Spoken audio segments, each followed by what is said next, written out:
Wow. We had some like extra beats in our intro there. Um,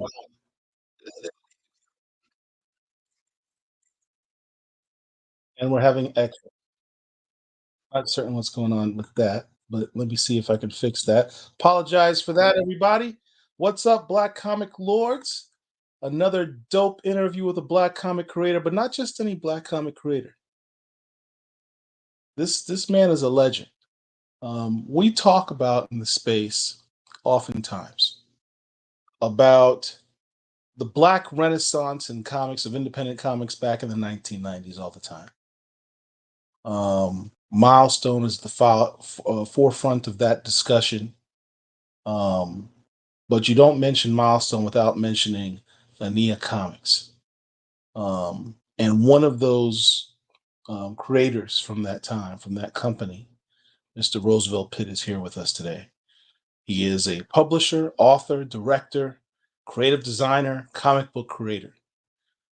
30 plus year veteran in the game, designer, publisher, and entrepreneur. Mr. Pitt is the owner of Amara Entertainment LLC, an innovative company that produces and distributes ethnic superheroes, comic books to fill the void left by the lack of positive African American heroes in the marketplace. Roosevelt has written children's books, graphic novels, and movie scripts for this company and others throughout his career. He enjoys speaking about the importance of creativity and the fundamentals of living a healthy lifestyle. So, ladies and gentlemen, Mr. Roosevelt Pitt. Good evening. I'm thrilled to be here. Looking forward to having a wonderful conversation about all things Black comics. Thank you for having me. Thank you for being here. We have talked about bringing you on for so long, it seems like forever. I am honored and privileged to finally have you here with us. What's up, Kevin Pitts? How you doing? Thank you for joining us. All right. So, is that a wait? Is that not a relative of yours? Oh, that's Pitts. Okay. So, let's go through why you're here. Um, you created a book called Purge back Yes, I in did. early 1990s. Trying to bring the slide up here. There we go. Tell us about, well, before we even go there, tell us how you got into comics.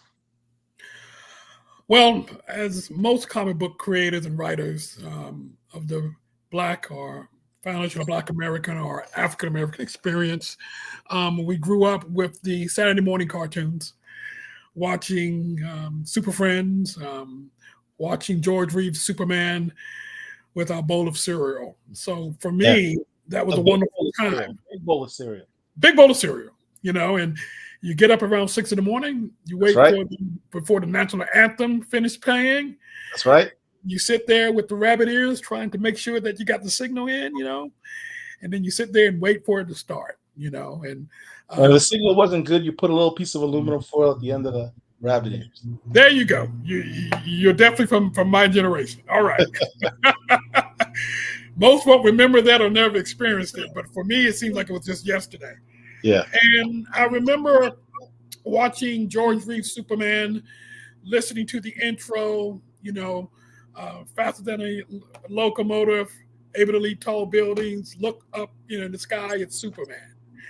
And for me, that was a wonderful experience as a young child, watching this hero who I admired do so many great things and was revered by the people who literally looked up to him.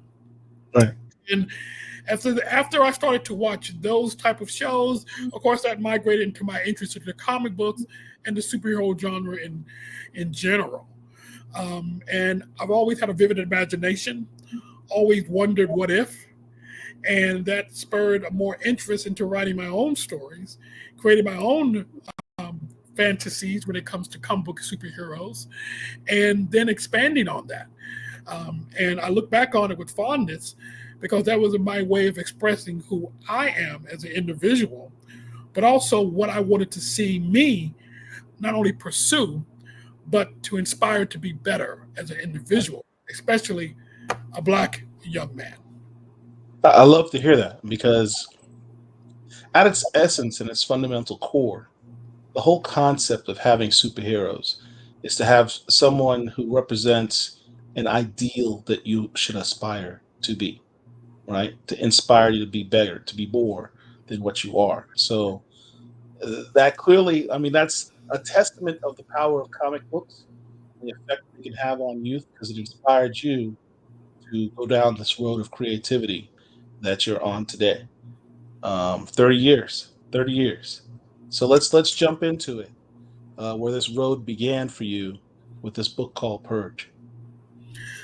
Well, I'll go back a little bit further, Oh, where even I further. stated where I stated that watching George Weave's Superman, I Yeah, kinda cannot start the story without that particular portion of the story. And I've shared it throughout many interviews that I've done over the years. And I remember as a young kid, maybe 6 or 7, with my towel around my neck, pretending I have a cape, and I'm running right, around the home. I'm Superman.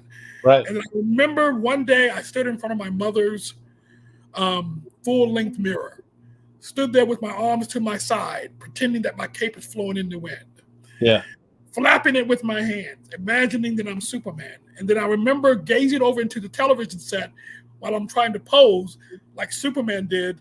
And then I realized at that moment, we have a different skin tone. that's right. He's white, I'm black. And then it hit me, I can never be Superman. And that was a really strong moment of acknowledgement, reality, and truth. Hmm. And then from that point on, even as a young child, I started to create characters with my limited ability to draw and say, well, why can't I be Superman? Right. Why do I not see more of those characters and superheroes that look like me? And then moving forward in time, that desire and need to find proper representation. And I underline the word proper because there's a lot of representation that we have of Black people that is not great. And there's one thing that I noticed growing up that stood out to me. Unfortunately, anything that's normally considered Black has a negative connotation. Black market, Black ball, Black plague, and the list goes on. So Hmm. I made it a point in my life as a creator to use my talents to put or remove, I should say, that stigma, at least from Black superheroes. So my foundation of thought was I want to create a character that represents the best Black culture has to offer. Because not only do we need to see ourselves in an excellent, high level manner, but I want other people of other ethnic and races to look at us and say, wow, I never experienced this type of Black person before. Right. So I believe, and I created Purge with that thought process and purpose so that people look at Purge and say, wow, that's Black excellence. And then I question myself and others, aren't we expected to see the best that our ethnic or race has to offer? Hmm. And why can I not represent that at my fullest with the content that I create? And Purge Sure. was born from that need and desire. That's awesome. That's awesome. That's what the best place to create from. Um, so let's take a look at Purge. Tell us about this character. Well, one, the city that Purge resides in, and I've learned a long time ago from other writers who um, they mentored me, and they explained to me that everything in a comic book has a character, even the city. So I decided to place him in a city that I know, that I was living in at the time, and that was Winston-Salem, North Carolina. Now, back in the 90s, in the days of Image and, of course, Milestone, we had a 90s look, a 90s feel about us, and you get that vibe when you look at the books in front of you. And again, um, playing off from what I just said earlier, I wanted to create a character who represents the best that Black culture has to offer. And I wanted him to have a business, to be an entrepreneur, to be a character that was not necessarily created out of tragedy, like the archetypes of Batman and so forth. Why can't a black superhero grow in his community and see the need that he understands needs to be fulfilled, and just do it because it's the right thing and use his resources? But also the importance of keeping his identity a secret so that it doesn't overflow with his corporate life, his personal life, and his heroic life. And Purge is a millionaire. He's a high-tech genius. And now as we move forward in time, I evolved him a little bit as time moves on. But the premise and the foundation of who Purge was in the 90s is to give him that foundation of his origin so that people look at him, or at least black children who I'm targeting then, and I'm still targeting now, can look up in Purge and say, I want to be an entrepreneur. I want to be self-sufficient. I want to own my own business. I don't necessarily have to work for someone. Not that that's a bad thing, but when you're dealing with a mindset of generational wealth, there's no better way to get that by having your own business and expanding it to grow so you can pass it down to others, children, and so forth. So Purge has been that character that represents, for me, purification, purifying how we see ourselves, how others sees us, and how he can make a change and difference within the comic book arena. And in 93, joined with Ania, we were able to do that. There's the thing you mentioned is that you wanted to create a superhero that was not born out of black trauma. Exactly. You wanted to create a superhero that was basically a success story. Pulled himself up by his own bootstraps, so to speak. Brilliant man, entrepreneur, successful in business, and he decides to give back. He decides to fight crime. There's one particular page that I hadn't planned on doing this, but there's one particular page that I wanna share here. Hold on one second.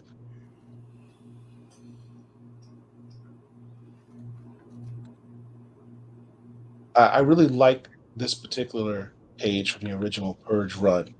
He's in this conversation with this man that he saved, right? From a bunch of drug dealers. He beat up a bunch of drug dealers and saved this guy. And he's thinking this guy's going to be all thankful and stand behind everything that he represents as this crime fighter.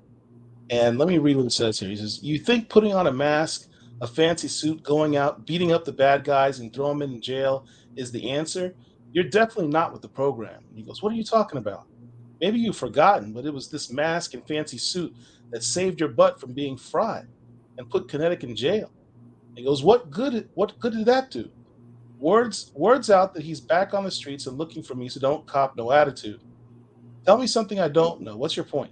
My point is that the people you're trying to put in jail are mostly brothers and sisters. Our people who are, and he goes, killing each other and selling drugs, black or white. We're responsible for our own actions. It's not like we don't have a choice. If you do the crime, you should do the time. And that part sounds like just a regular, white cop or something like that. Right. And so the guy responds and he goes, "What the heck do you know about choices? Have you ever grown up in a slum or a ghetto? If you did, you would have known there are no choices. You ever wondered why most of the drugs are always in the ghettos? It's because there are men and women who are so hungry, can't land a job, and the only way they can feed themselves and live is by selling drugs. Who do you think brings the drugs into this country and dumps it in the black neighborhoods? It sure isn't the black man, I'll tell you that. It's the white man and the foreigners. And then what do? They dump it in the ghettos, preying on our need to survive, where they're sure to make money. If I had kids and no food, I'd probably sell drugs to feed my family. The answer to all of this is to unite our people." I just thought that was what was. I'm gonna have my thoughts on this, but what were you thinking when you wrote this? Well, I was thinking about reality, Paul. When it comes down to it, everything is by design. Now, I'm also somewhat of a historian. And if we go back in time, For those blacks who are descendants of slaves, we have never been given what we are due. And anything that we have built during the Jim Crow was burnt down. Tulsa, Rosewood, Wilmington. So we are the only culture, Black American descendants of slaves, who have constantly being not just discarded, but sabotaged every which way but Sunday. Okay, the only group that have been sabotaged when we've built again like communities, townships. They've been water has been poisoned. We have been removed forcefully, land taken. The list goes on. So what this represents is that realization that the situation or the circumstances that we are in is not our fault. In the big scheme of things, it's all by design. So Purge is going through a purification of mind, and this young man is helping him to get there. And as the series continued, Purge continues to understand that at the end of the day, we as Black people, those are descendants of slaves specifically, have to understand that we have to be on code with one another and understand that we're not the enemy, but the enemy is the system of white supremacy, just to be totally frank and blunt, that has governed for hundreds and hundreds of years. And sometimes it's a covert, sometimes it's overt. And what he is trying to explain to Purge, and what I was thinking during this time, is a conversation that all of us as Black people need to have. Because at the end of the day, I know, even now, this was in '93, we're in 2024, there are no Black drug lords. Now, we have drug pushers who may have some high levels of power within their own community. But when it comes down to it, we're not bringing drugs in. We're not dumping it in other neighborhoods. So we have to ask our questions. Why are drugs dumped in the ghettos? And then who created the ghettos? We didn't create the ghettos. You see, we didn't create those communities or those circumstances that created the ghettos. So unless we understand how history works and understand that it's all by design, then we can start to pull together and say, okay, well, what can we do to change this? And that's what we talk about, being on code to one another, understanding how politics works, and understanding that in order to stop the cycle of dysfunction, we have to cut that cycle. And the way we do that is by purification. And that's where Purge comes in to help that move along by using his corporate prowess or his corporate money. But then on top of that, he's also on the streets. But the only way you're going to understand that, or Purge in this case in the story, is to understand how it overlaps. And since he's in the corporate sector, he has access to things that I normally wouldn't have. And how can he use that to his benefit to help Black people to not only just pull us up from their bootstraps, but to find way to circumvent the sabotage? We never had a problem pulling ourselves up from our bootstraps. History shows that. Tulsa, I go back to that. Tulsa was a thriving community. Millionaires came out of Tulsa and Wilmington and Rosewood. But as we know by history, white supremacists, white racists came in and flew planes in and bombed the town. You see? So we've never had a problem with pulling ourselves from our bootstraps. It's dealing with the sabotage and then rebuilding. And that's one thing about us as Black people. We are very resilient. We bounce back. And throughout my storylines, that's the energy that I hope people see while it's meshed in superheroism. That's awesome. I thought it was a real powerful moment in the comics. And it astounds me. This is 30 years ago you wrote this, and it still resonates and slaps to this day, So going back to Purge, this time period that you did Purge, you then Hook up with these other creators in a company called Ania, and you guys take the world by storm. Ania debuts '93, almost simultaneously with Milestone Comics. We had Ebony Warrior, Original Man, Zwana Son of Zulu, and Hero.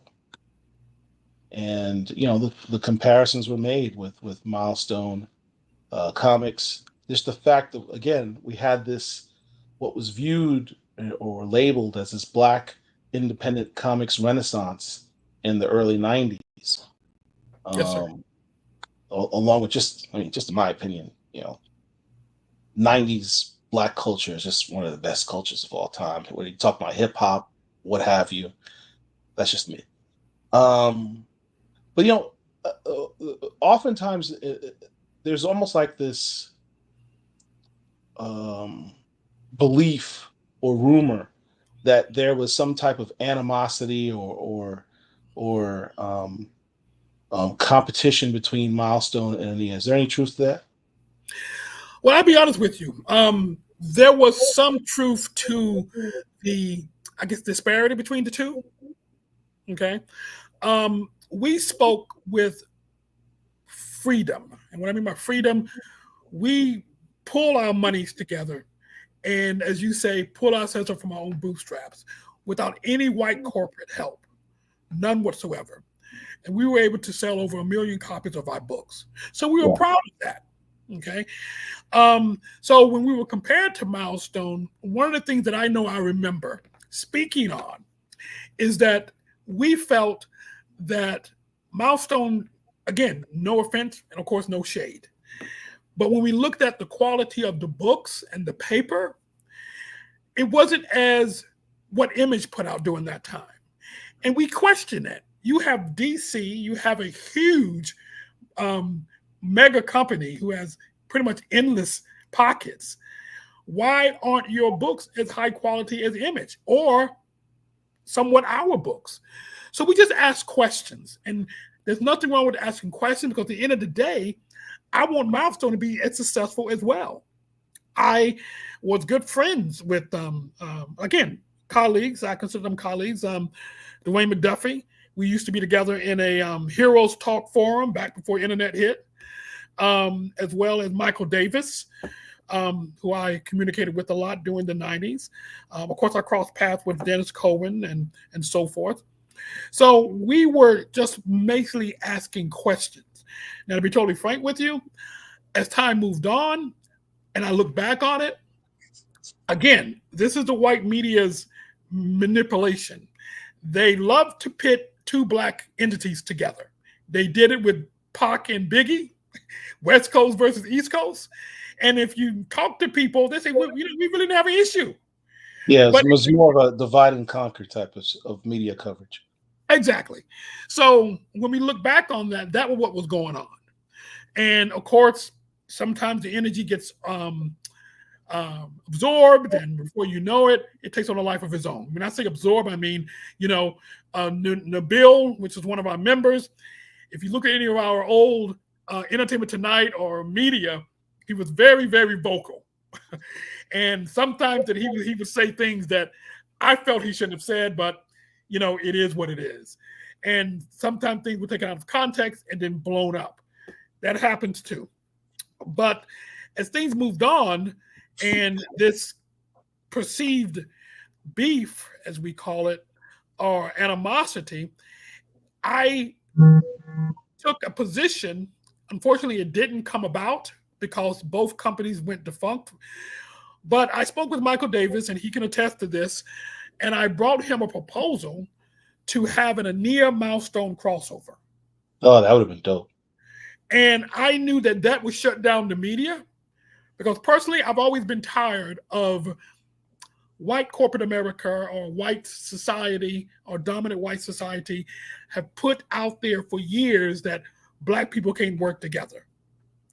And I wanted to put a stop to that.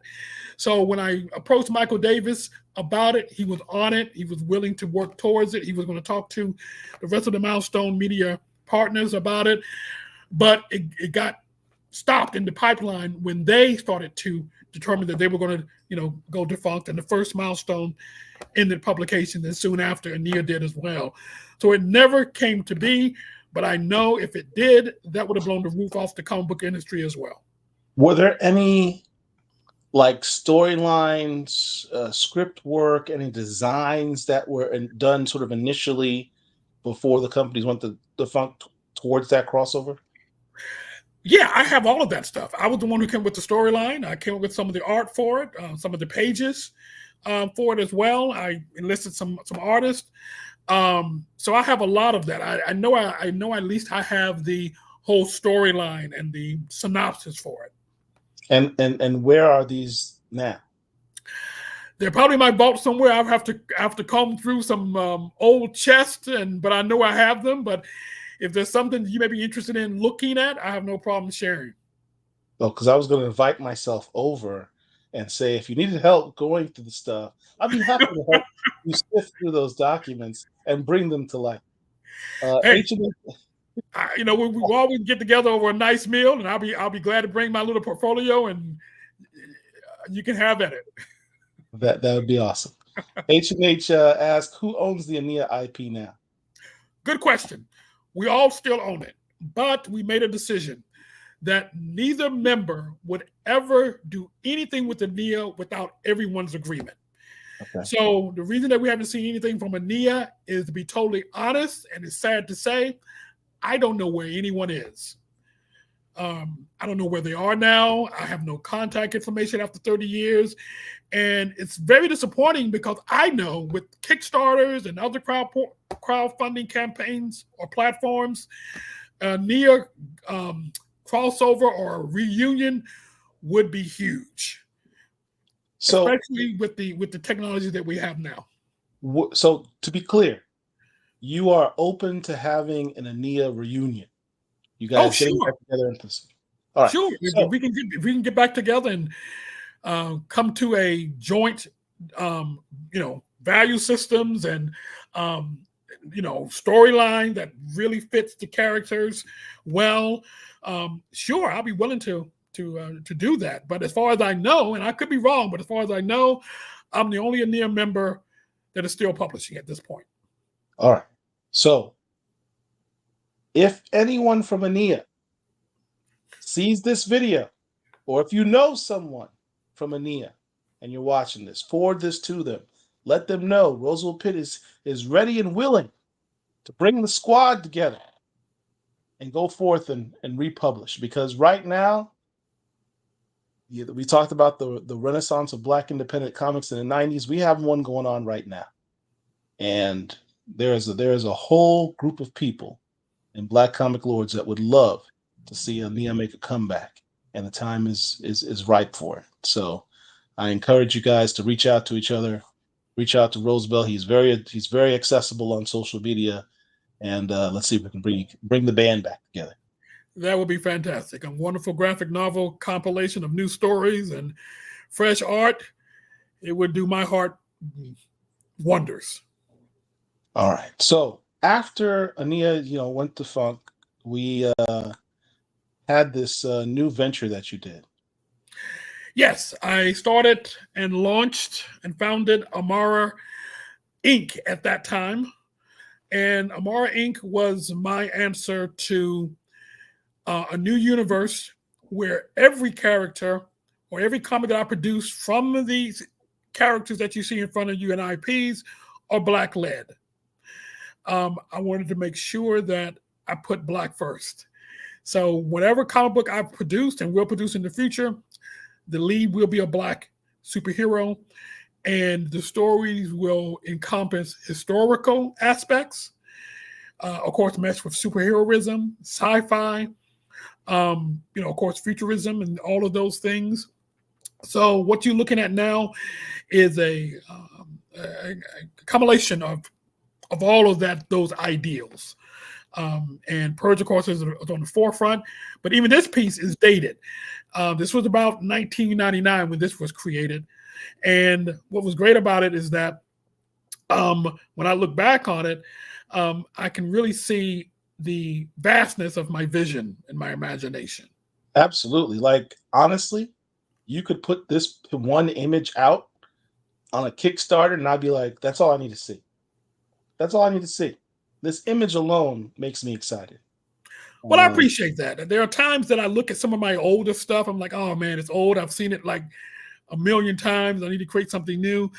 Then I come across someone like yourself who said, man, I love the nostalgia. yeah. Give me that. So it helps me to continue to appreciate, my long journey. Well, it's funny you should mention that.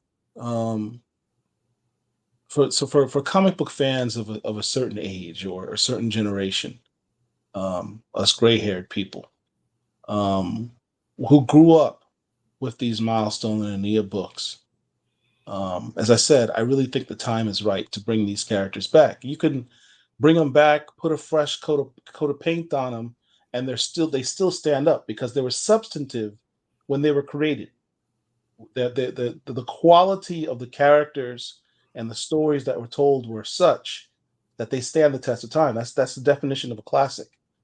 So I really truly believe uh, bringing these characters back would be a worthwhile venture. But you already figured that out because you didn't let Purge stand up on a shelf somewhere.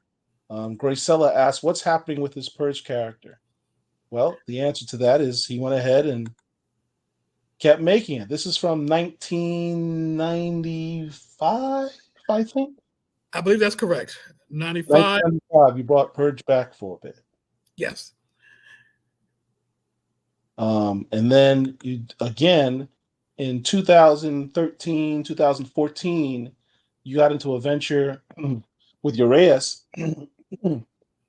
in this graphic novel or this one shot, Critical Calm. Can you talk about this? Well, yes, Critical Calm was a story that I came up with and I presented to Uraeus. We had planned to make it a lot longer, but we had different ventures, movies, things like that. So Uraeus decided, not to continue it, and I, of course, was going in a different direction as well. So we jointly said, you know what, we'll just do this one shot, and he gave me the permission to put the story in a graphic novel compilation of all of my old '90s books.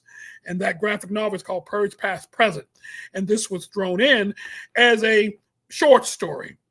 And Critical Calm basically is where Jason Wise and Purge team up to deal with a mystical, high-tech bad guy, villain, who literally is able to put his mystic powers and spells into technology. So if let's say you are using one of his games and you're playing it on your computer, then what would happen while you're playing that game, you could be possessed and be controlled. And this was going to spread. And being that Jason Wise is an immortal who has seen pretty much everything, one of my favorite characters that Uraeus has created, he comes to Purge because Purge is the high-tech guy. And and of course, Jason Wise understands everything pretty much mystic. And he sees this coming, this mystic villain.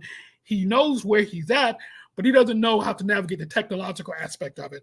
And he teams up with Purge to bring this villain or this demon to justice, basically. And this was a short story that basically introduces that. I like the concept that he had that he has these guns with these mystical bullets in them to shoot the supernatural. I think that's a really dope concept. Oh yeah. I mean, Uraeus is a great talent, and his character Jason Wise has been around for a long time. So for those who haven't, checked him out, please do so.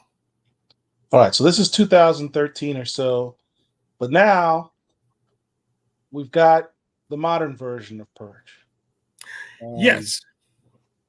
On I guess it's published by Kid Comics. Yes, I took about a 7 or 8 year hiatus. I was burnt out after Ania disbanded, and I did a few more Purge books. And of course, I had a family, 5 kids. So that took, my focus, my priority. And of course, I'm a family person, which comes first. So I put Purge aside to focus on my family. And then eventually, as my kids got older, I decided, I want to get back to what my true love is. And it's always been Purge, Amara, and my purpose.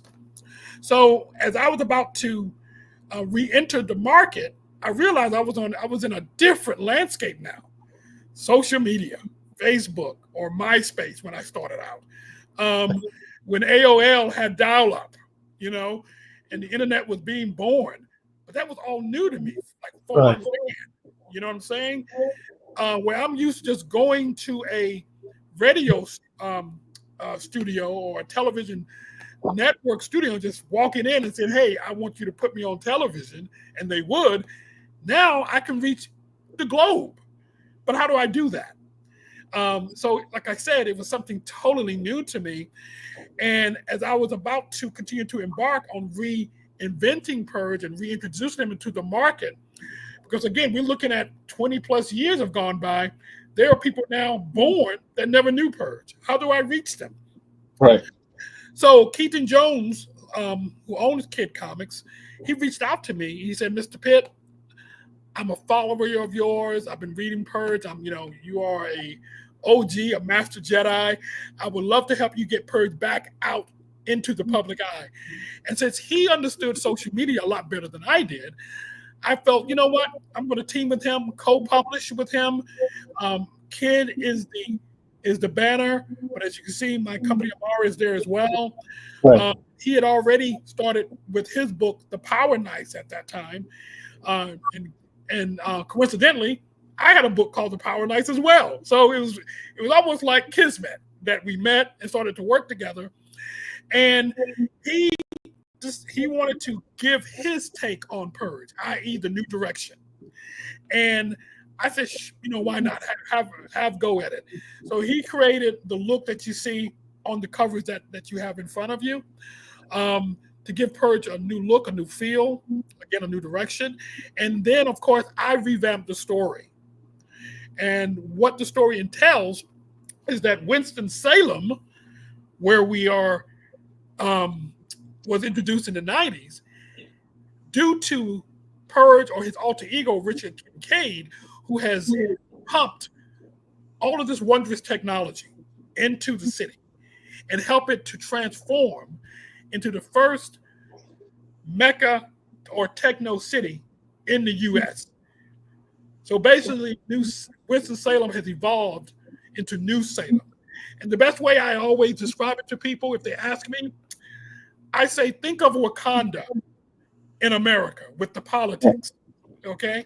Where it's predominantly Black people there in New Salem. And how would that look? How would Wakanda look in the United States, in Winston-Salem, North Carolina? And that's where that was born. And as you can see here, there are floating ships. I have what I call the New Salem Tube Train, which is one of the major sources of transportation. As you see, the people walking around have native African attire, but also modern attire is the mixture. So always paying homage to the motherland, but also paying homage to my foundation of Black American lineage as well. So you're going to have a lot of Blackness in New Salem, make it plain and simple. Yeah. And then, of course, I upgraded Purge as well and revamped his story. Here, you'll find in the storyline that Purge was abducted as a child. And as you see here on this page, this is where he just got captured, and they're sedating him, in which they're going to put an implant in him that increases the brain power. And as the story moves along, I don't want to give too much away, he's going to actually reject the implant that puts him into a coma. And after that, his captors, this clandestine organization, basically discards him like trash. And what happens later, the implant actually begins to work. He comes to, he ends up being in a foster home, and he ends up being abducted by a wonderful Black family that raised him and helps him through his trauma and loss of memory. Excuse me. And with that, as years goes past, he ends up finding out he has abilities where his brain has the complete control over his bodily functions. He can increase his adrenaline, his memory is enhanced, and then he decides to embark and learn martial arts. which really was his father's idea, his adopted father's idea to help him with his trauma, his anxieties. But what he ended up finding out as time went on, he was able to match any martial artist, mirroring his actions or his moves to the T. So let's get to the nitty gritty of what makes him a superhero. All right. Sure. So first of all, you mentioned the fact that Richard Kincaid. I love this character, by the way.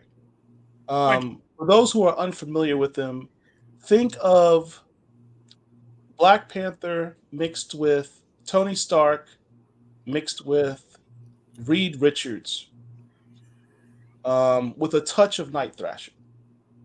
That's basically Purge. If that combination sounds dope, this is the book for you. So he has, genius level intellect. He creates this technology.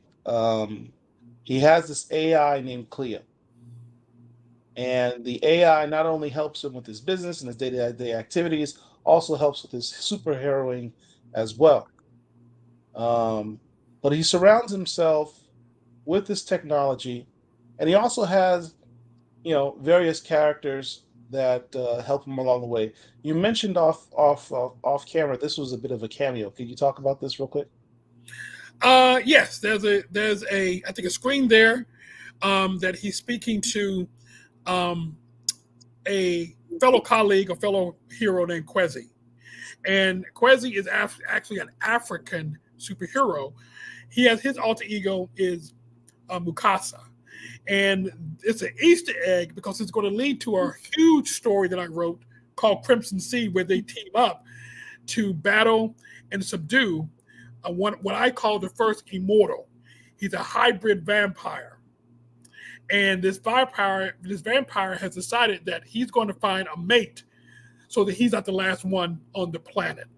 But his motives are impure. He's very, very rash and impulsive and just plain dangerous. And Purge enlists the help of Mukasa to help him subdue this particular villain or monster. And that's a book that I've written.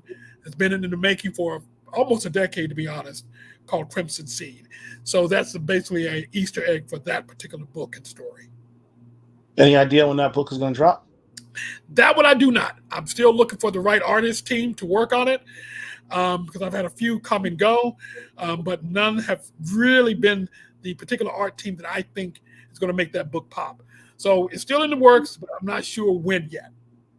Well, I will say one thing.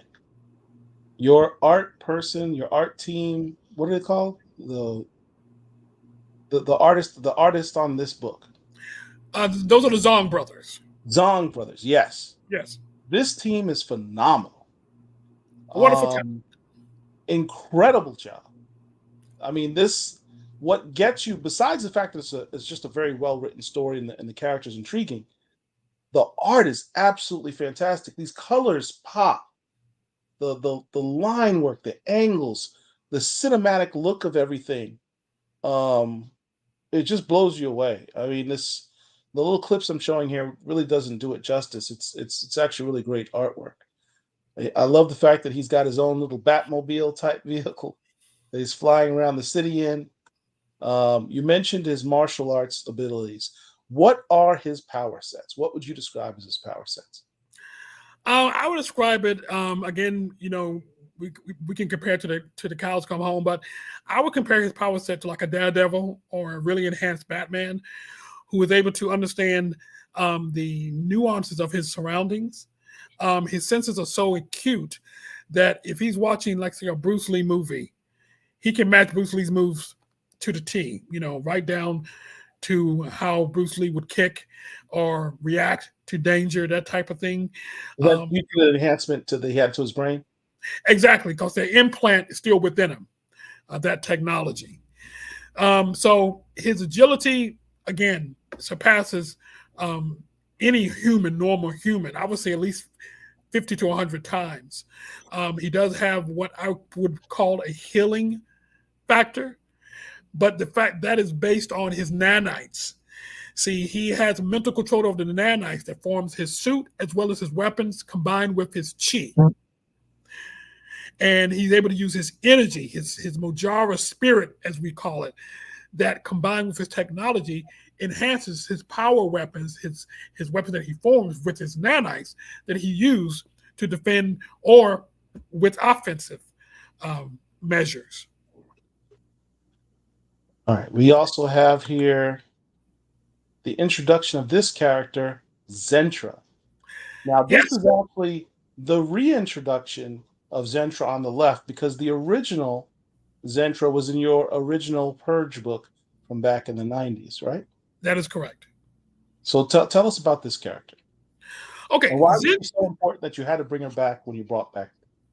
Well, Zentra, just to make it plain and simple, Zentra is like she's to Purge as Catwoman is to Batman.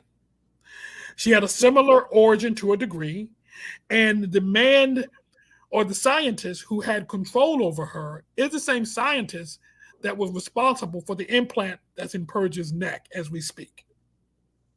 All right.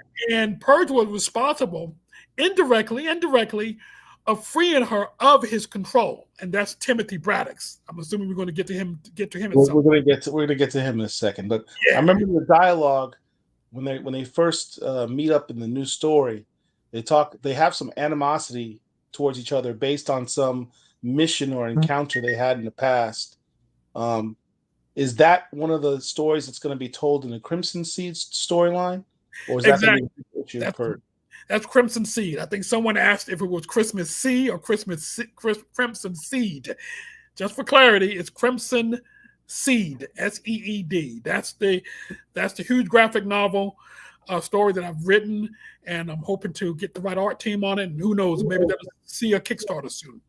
You bring the Wong. How did you pronounce their names? The Wong brothers. Zong brothers. Bring the Zong brothers back. This artwork is fantastic.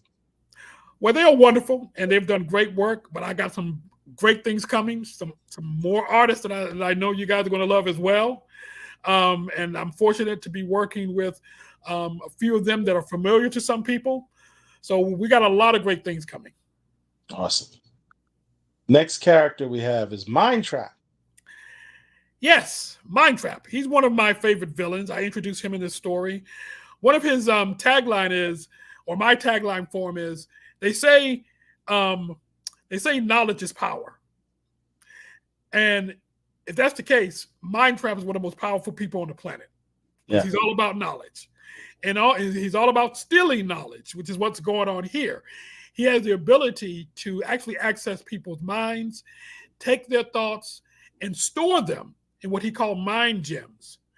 And what he does as a mercenary and as a thief, he offers your own thoughts back to you for a price. So if he steals your mind, he'll say, hey, look, I stole the president's mind. You want it back? You have a certain amount of time. This is what it's going to cost.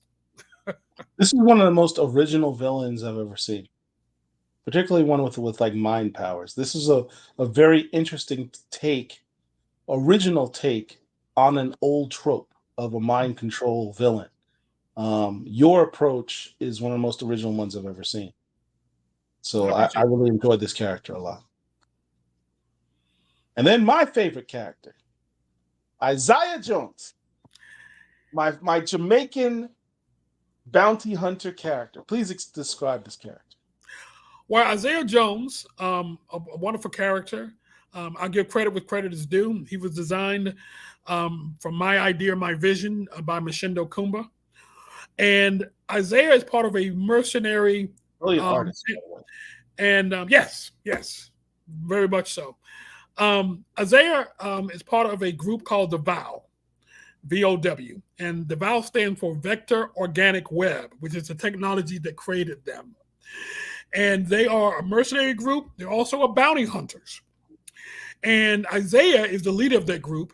And although I really don't get into his story here, he's blind. And he used cybernetics to see. And he's cybernetically enhanced. He's very strong. He's very agile. But if anyone has seen the comic, he's not able to subdue Purge. Purge has an edge on and I'm hoping to do a spinoff at some point. But I'm only one guy. But I would love to do a spinoff with the Vow, and so people can get a good look and a good idea about what that character is about, his motives, his background, his as well as his origins and so forth. But he's a wonderful character. Again, I'm a bit biased because since they're all of my IPs, but this character, I have to agree with you. He has something special. As they say, he hits a little bit different. Look, when you're ready to release the spinoff, just automatically add me to your pre-order list. You already got a sale. Perfect. We'll do. All right. So we get going more into the villains realm. Well, that was a bit of a spoiler. I shouldn't have said that. But who's this character? Agent Ashburton. Explain who this character is. Okay, Agent Ashburton. She's of the CIA, and she has a chip on her shoulder, where she doesn't like Purge unless Purge is only there to help her with her goals.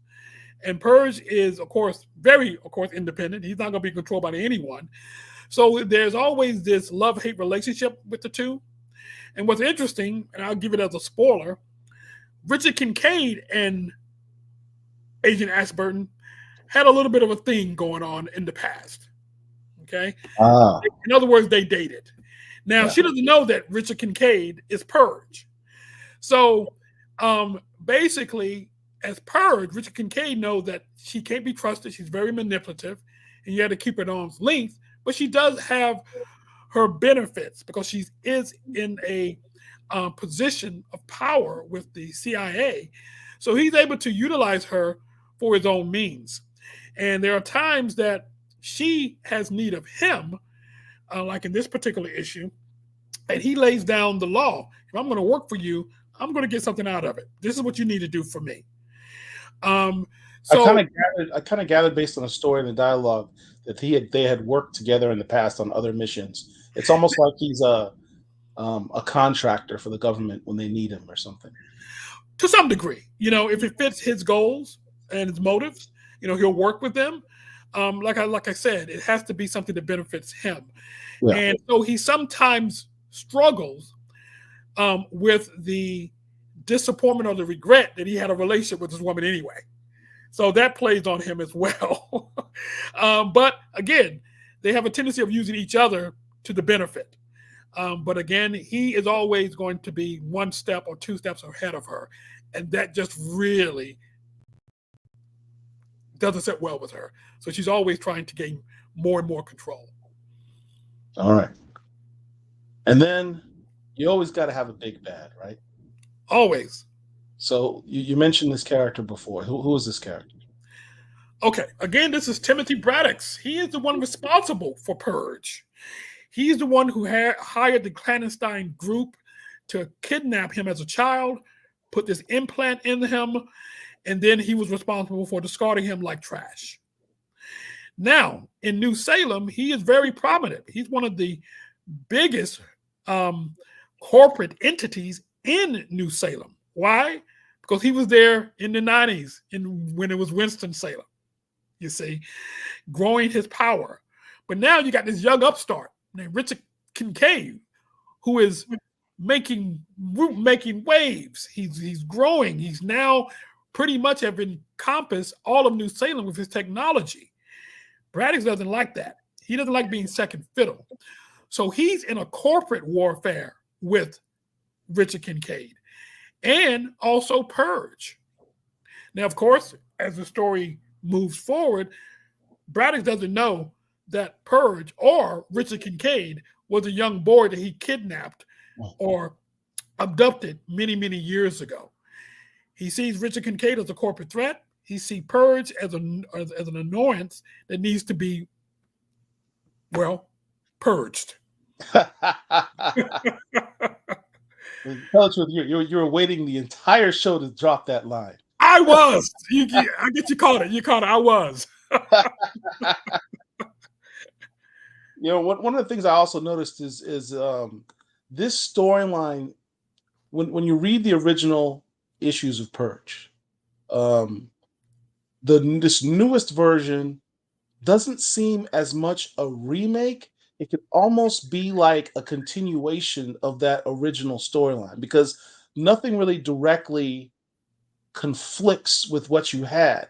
It almost seems like a progression of the story because in your original Purge, it actually took place in Winston-Salem. And then this almost seems like, well, several years later, his business grew. He developed Winston-Salem further, and now it's New Salem.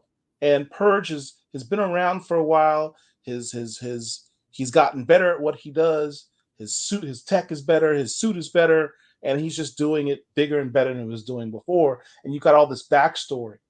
You even have in the original Purge the introduction of Zentra, and when they have these talks, when you see him meet Zentra in your new version, they're talking about this backstory about them interacting in the past. It could very well be interpreted as when they met in that original Purge series. Mm-hmm. So is that intentional? Is that something that you were trying to do to make that happen? To be honest with you, it sort of happened organic because, again, I took a hiatus, decided to get back into it. But now that I look back on it, I think it was more organic than planned.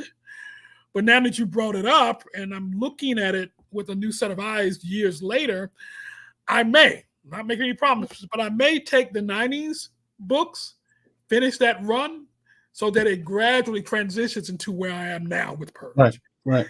That way I can finish those story arcs, still have the 90s vibe, maybe probably the same suit, and then bridge that gap.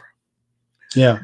But to be honest, it was more of an organic thing. I just wanted to take Purge again in a new direction. Yeah, I mean, I'll say this to those fans who are going to be buying these books. If you're a fan of the original series, it should be easy for you to transition into the newer run because there's nothing like drastic, like where you have here's an old series and now it's a reimagined series for the modern times. There's nothing dramatically different so much that you're going to say, oh, well, that's completely different than what it was in the original. It's just a new paint job on what was done before, but now better, if that makes sense. The tone and what makes the original good is still in this newer version. All right, and so now you mentioned Keith and Jones and how you partnered with him to bring Purge back. Is there more? Because there's these other characters on this page here. These aren't these are his characters, right? Well, no, I didn't really go into, I guess, deep dive into Kid, but now I have opportunity to share a little bit more. Kid was multiple people, just not myself. It was myself, Keith and Jones, Chris Ward, and at that time, Mike Tenner, who owned Dragonfly, which is at the top right. Yeah. Of course, Purge is there. Power Knight character. I'm sorry, I don't remember the name, Keaton, so forgive me, but that was Keaton character. And then the one on the bottom right was Vegas Baby, which was Chris Ward's character at that time. And so it was us four as part of Kid Comics. And that was the ad from that time frame. You guys going to publish some more books together, you think, in the future? No, I decided that I am done with team-ups. I'm done with collaborations of that type. I'm rebranding Purge, and I'm taking another refresh start and focusing on expanding all of these stories, such as Crimson Seed, of course, Purge, Random 5. And Blackout. Blackout, Blackout, that particular one was a team-up with my character, Purge, and the brother. So that really is going to be the last team-up. Once that is completed, no more. I'm going to be focused on expanding my stories with IPs that I haven't had a chance to introduce, i.e. like Random 5. There's another group called Shadow Pride. Zentra, I want to further her storyline. And the list goes on. So my focus from this point on, Paul, is to just focus on me, Amara, my stories, and bring those stories to the public and to the masses that I've always wanted to do years ago. Well, where can we get? I know you just finished the campaign. I did. All right. So, was the campaign successful? Are you funded? Are we going to see some more books? And if so, when are we going to see them soon? It was funded. It was a smaller campaign on Indiegogo, but it was funded. But it was my way to get my toes back into the crowdfunding arena and back into understanding and furthering my understanding of how to market with crowdfunding campaigns. And so the answer to your question is yes, we will be producing the books and shipping them out very soon, hopefully, sooner than later. Of course, according to our campaign, November is our target date to have all our things shipped and fulfilled. But the goal is to parlay that into Purge issue 3. Now, if anyone who's missed the campaign, is there any opportunity for them to still buy the books at some point? Are you going to be offering them on some type of pre-order or something? Well, the goal is right now, my website is down. Part of my rebranding efforts. It's going to be under reconstruction. And we are working on building a shop page just to sell some of the product that we have. Now, there are some that are exclusive to the Indiegogo campaign. I'm not going to upset my backers by offering something that I specifically said is exclusive to them. But some of the books like Purge Issue 1, Blackout, those will be available. If everything goes well, we should have the shop site up within a couple of weeks while the main site is being completed, so that those who may want to come and find out about all things Purge, they'll have that opportunity there. Now, where can your fans follow you so they can get updates as to when the site's up so they can go ahead and buy these books? Of course, I'm on Facebook, Roosevelt Pitt. I also have an Amari Entertainment page, Amari Entertainment, Facebook. I'm on Twitter, or X as they call it now, Roosevelt Pitt, Purge Past Unspoken.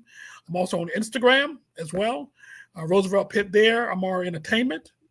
And I also have a Substack newsletter that I recently started. That's where I'm going to be having a lot of my updates that may not even appear on Facebook. So on my Facebook page, on occasion, you should be able to find the Substack post where you can subscribe to my newsletter as well. That's awesome. Well, Mr. Pitt, thank you very much for joining us. It's been an honor and pleasure having you. We have a tradition here at Black Comic Lords that when you interview with us, we consider you family and you join the squad. So thank you. If you would be so kind, I'd like you to take a look at the screen, say your name, and say that you're a Black Comic Lord. My name is Roosevelt Pitt Jr., owner of Amara Entertainment LLC, and I'm proud to say I am a Black Comic Lord. That's what's up. That's what's up. Thank you, sir. Welcome to the squad. Thank you.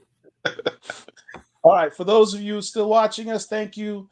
Please like, share, and subscribe to our channel. Like this video, share it across your social media.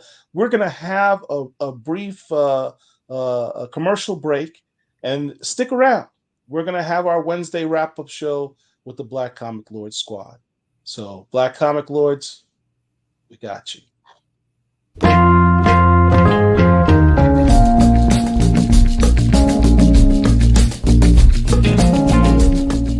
When you go to an art museum and you see pictures on the wall, what do you think? I can tell you that a picture cannot audibly speak anything. Yet you will be challenged to find something, however, that doesn't speak louder. They say a picture is worth 1,000 words. And that is how I justify buying Black books at times solely for their covers. Sure, I would love for the story inside to be amazing. I would love for the writing to capture my attention and hold my thoughts for ransom. Yet I have experienced a world of story in an image. I am drawn in by drawings and pulled in by paintings, not having an inkling of the message communicated by the ink.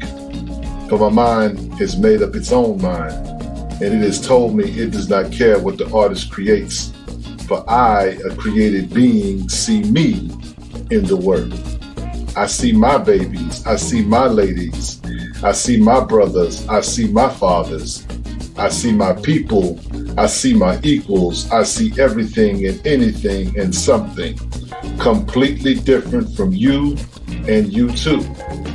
We see the same shapes and colors, but not the same images. Beauty is truly in the eye of the beholder. For I beheld a canvas that canvassed my heart and mind, giving me peace, giving me sadness, and giving me anger, giving me love, and giving me hope. So when I see comic books with a face like me, I see a story where half the story has yet to be told, because truly it can't. After all, a picture is worth 1,000 words.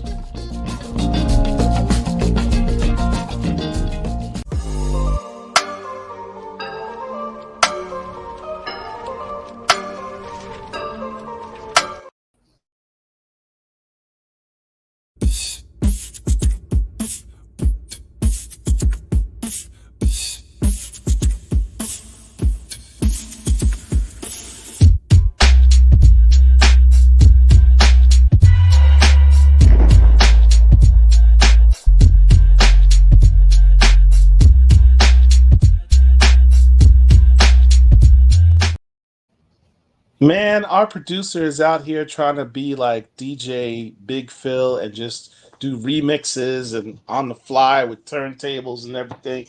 I don't know what you got going on over there, Derek. You're having too much fun. You're smiling way too much.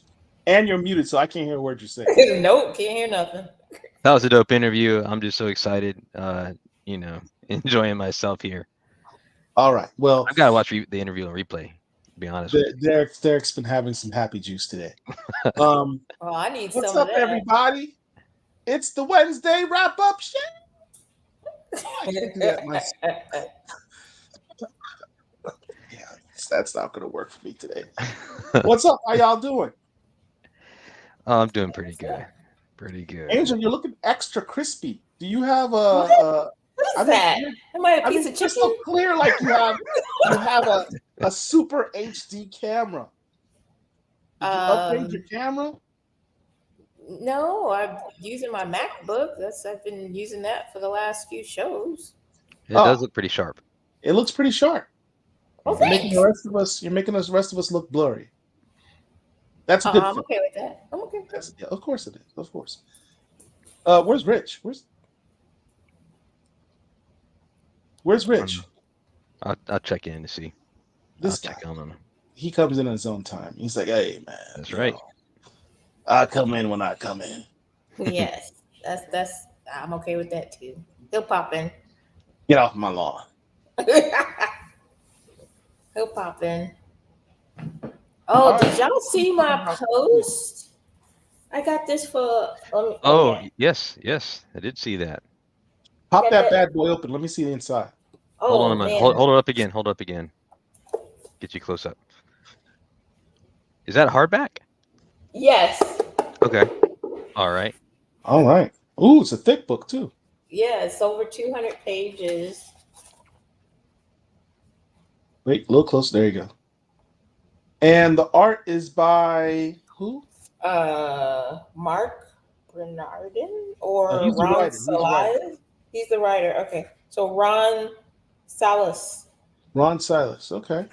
Ron Salas. Yeah, Mark Bernardin's a black writer. All right. Hey, I'm not opposed to it. I have a birthday on the 18th, so stuff starts popping in on the mail, and yeah. Your birthday's this month on the 18th? Yes. What are we doing on the 18th? Wait, I don't know, but I won't be. Wednesday? That's a Wednesday night. It is a That is Wednesday a Wednesday night. I will Special? not be. Are you going to be on the Wednesday wrap-up show on your birthday? No, I'm not going to be on. We can have a birthday party for you right here on air. It sounds like work on my birthday. That's not work. That's fun. That sounds like work on my birthday. All right. Outside. Not You wanna inside. hang- I won't be The chat outside. can be Real sure. fun. The chat can be sure to wish Angel early happy birthday though. Yeah. There we go. There we go. Thank you. Thanks. Oh, that's What's up, Tony. Mr. Thanks. Tony Cottrell? Wait. I did find out who sent it. It was a friend of mine, a veteran friend of mine. He sometimes randomly send me stuff. So it was pretty cool. I wish I had those type of problems. It's not a problem. I just wish the stuff out of order would show up. All right. So, what are we talking about this week? What's happening in the world? I've been under a rock, so I have no idea what's going on in the comic book world. Comic Well. book world. Well, I can pull up a pull list for this week if you want to see that. Sure. Let's start with that. Yeah, let's do Okay. that. Let's go What in came here. out this week? By the way, I cannot vouch for this week's pull list because I actually. Here's the thing. With these pull lists, sometimes the companies keep, adding to it randomly, and you kind of have to be on it like every week, like twice a week to update it. And I did not update this week's list. I literally have no idea what's on this week's list. Okay. So I have not updated this in several weeks. There may be things that are missing. I apologize if there are books that are missing on this list. Chat, it is your responsibility to let us know. Keep Paul honest on this. Yes. We All want to right, know. You guys can take it out of my pay.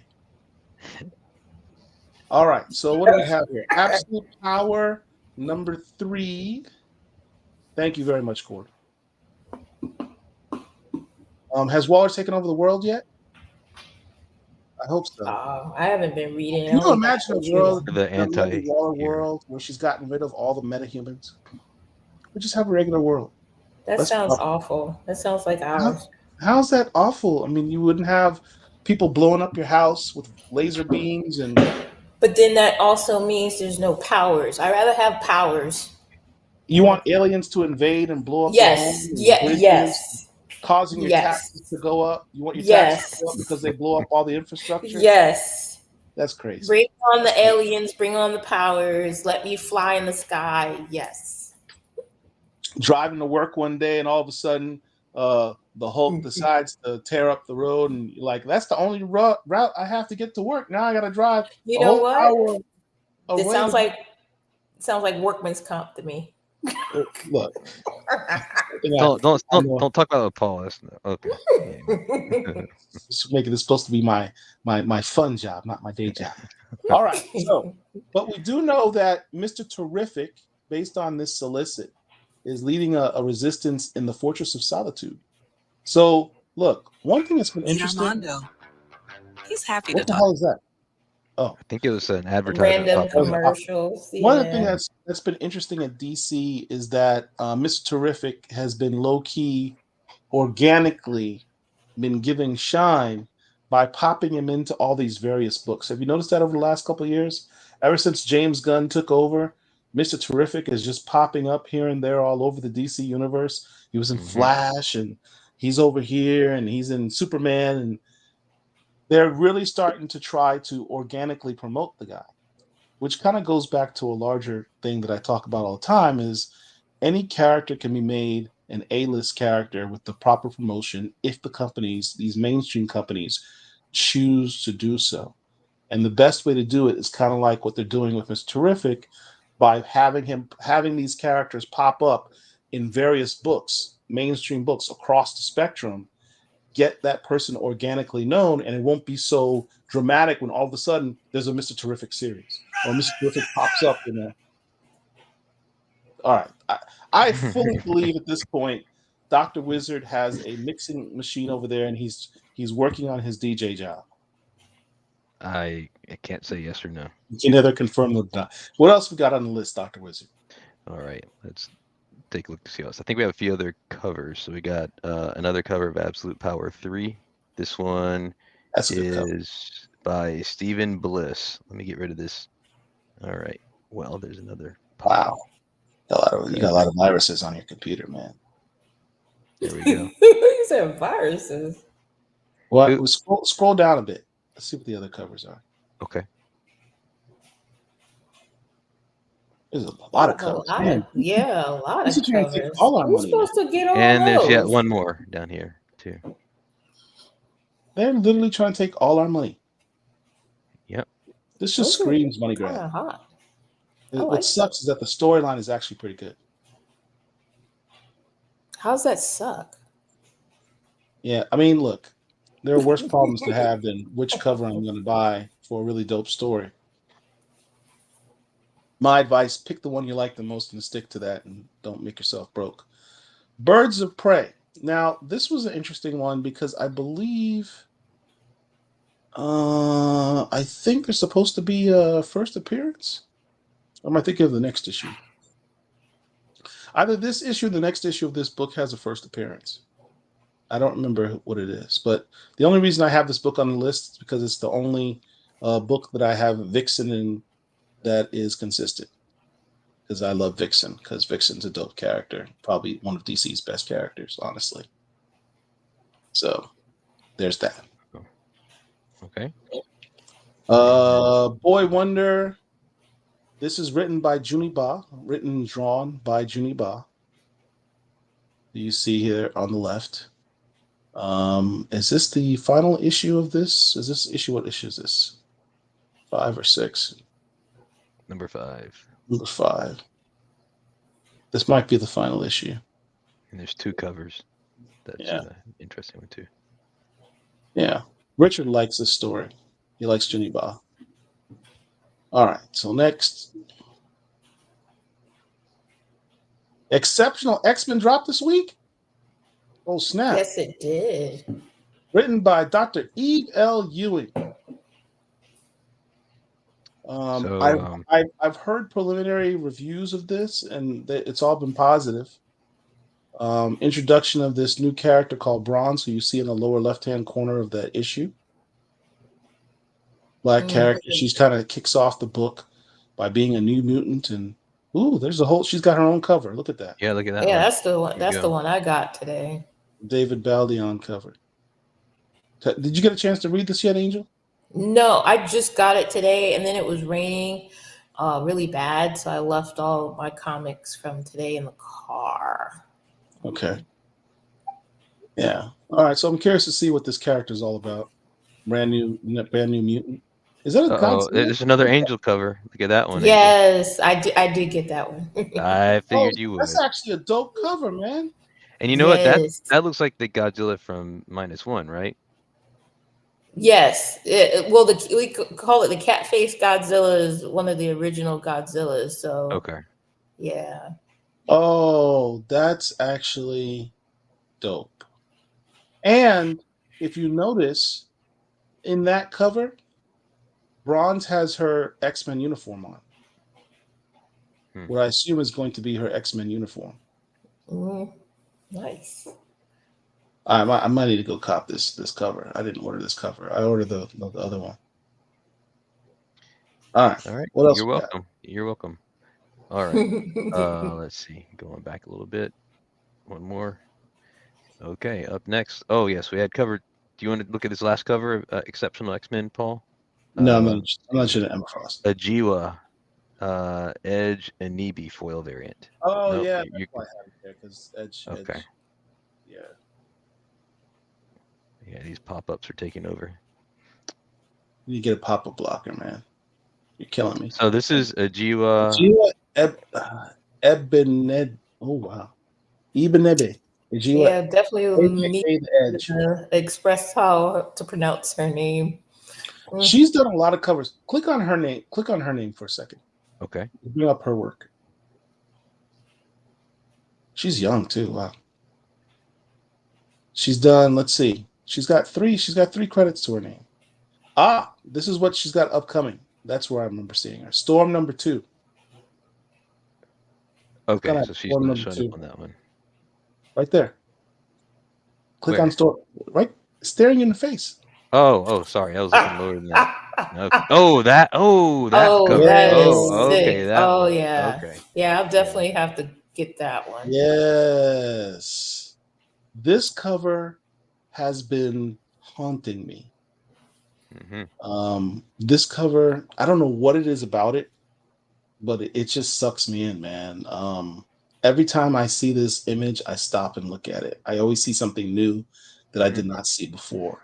There's so much happening, and then you got the palette, then you got the textures, you got the eyes, you got the texture of the hair, you got the different features. There's just so much.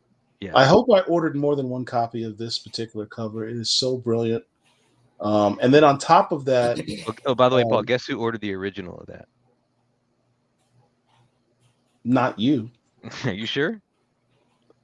Yeah, because that would make No it too one's flexing. What? How do No, you I get didn't. the I just, original? yeah. Like, how? I didn't have why anything to would you- flex, anything real to flex. So you I know, would you know. literally Okay. drive to your house in North Carolina, break into your house, and slap you over the head and steal it from you. That Cold Tiger sounds saying it's the very Gothica pose. violent. You know, you're right about that. And on top of all that, Derek's favorite superhero, Dr. Voodoo's in this issue.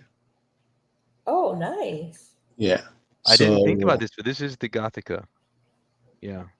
The Gothica. I love this cover. Love this cover. Looking forward to this issue. All right. So let's go back to our list for this week. When does that issue drop, by the way? Oh, okay, hold on.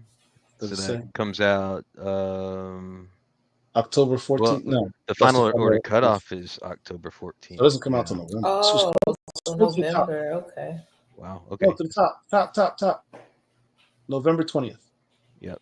So we still Oh, have we a bit got of a a wait. little way. Yep, a little ways to go. Y'all can still pre-order this cover. Pre-order. Look, let me get my soapbox. I'm in my pre-order list and it doesn't come up. Are you sure?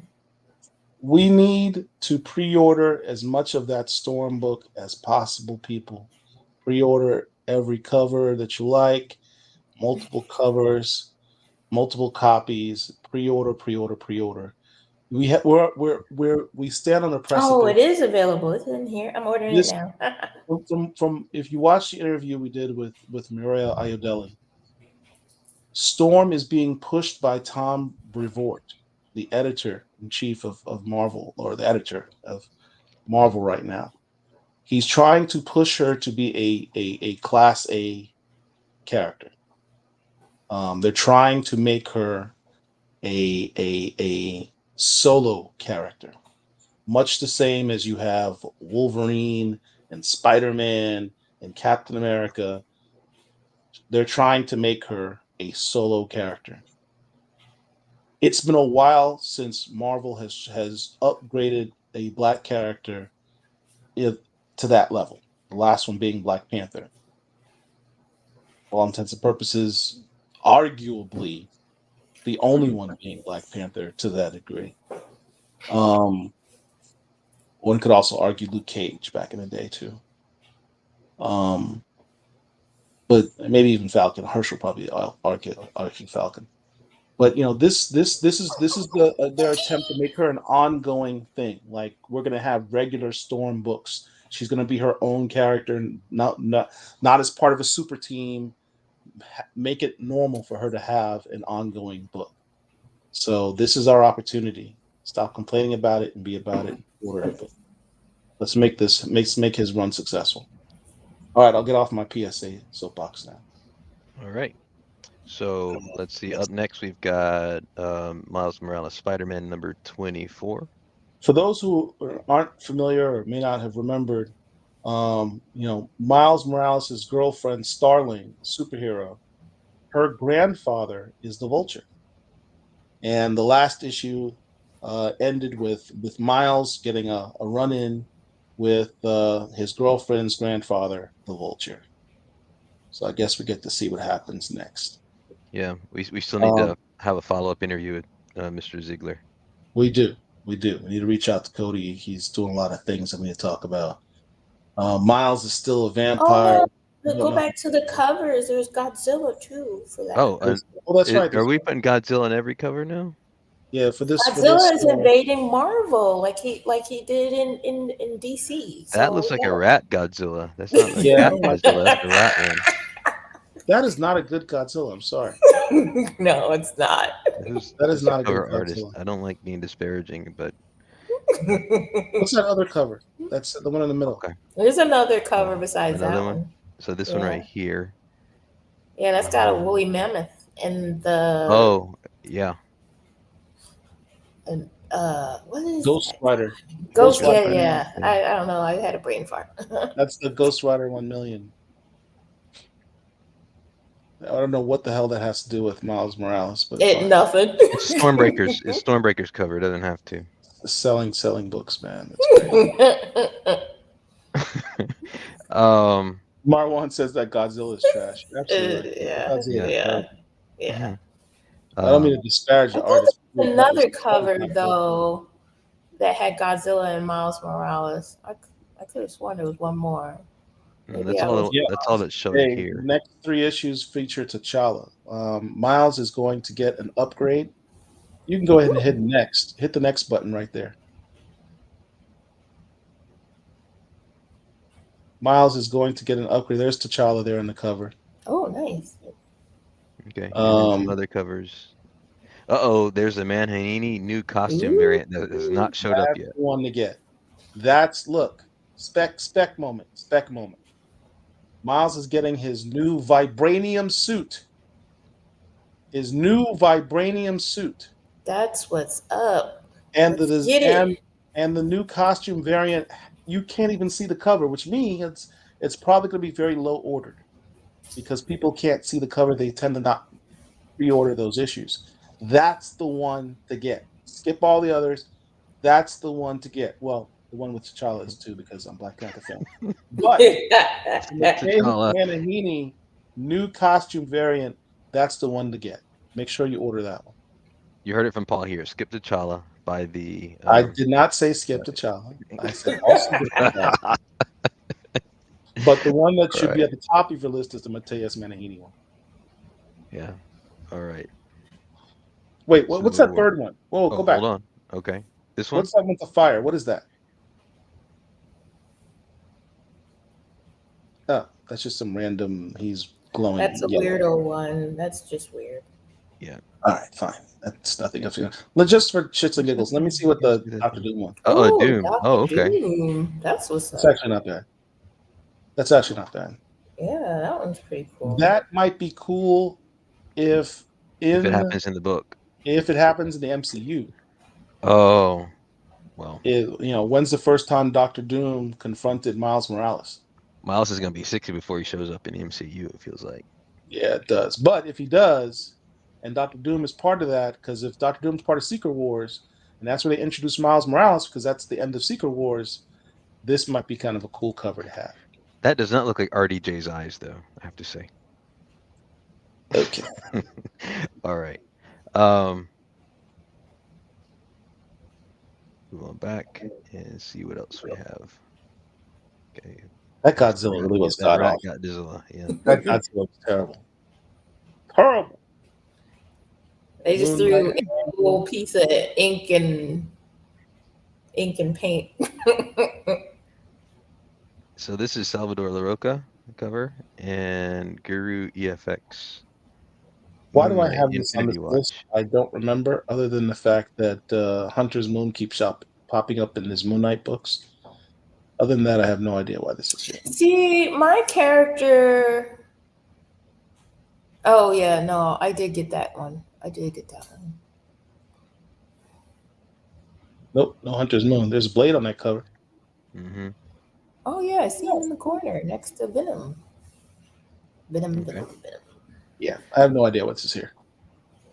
Again, as I said, I hadn't had an opportunity to update this list. There's method to your madness, but sometimes it's forgotten. Yeah. When I've had an opportunity to do it. Spawn. 3. Well, there's always a cover with Spawn. Oof. Okay. And who's the cover artist on this one? Mark Spears. There's another. What was the other? Spears had another one really recently. That was. I'm trying to remember what it was. Can you click on him and then his stuff pulls up, or no? Pull it up a minute. And then we got this one too. That? It looks like Greg Capullo's art. It is Taunton Revolver. Now that is an interesting last name right there. Taunton Revolver. Marwan is asking, when are we getting that Vulcan versus Black Lightning coming out for Rich? With a special appearance by Static. Yeah. We'll let you know what we hear. We haven't heard anything else about that one yet. Yeah. That'll be a Black Comic Lords exclusive cover. Yeah. All right. And then we got Spectacular Spider-Man number 7.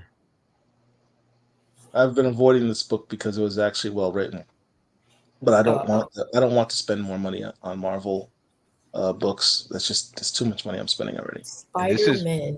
And I guess Humberto Ramos. Yeah, I'm a big Humberto Ramos fan. So he did the pencils, and he also did the cover. So yeah. Nice. Shout out to Humberto Ramos, a Milestone Comics alum. All right, and then special for Paul.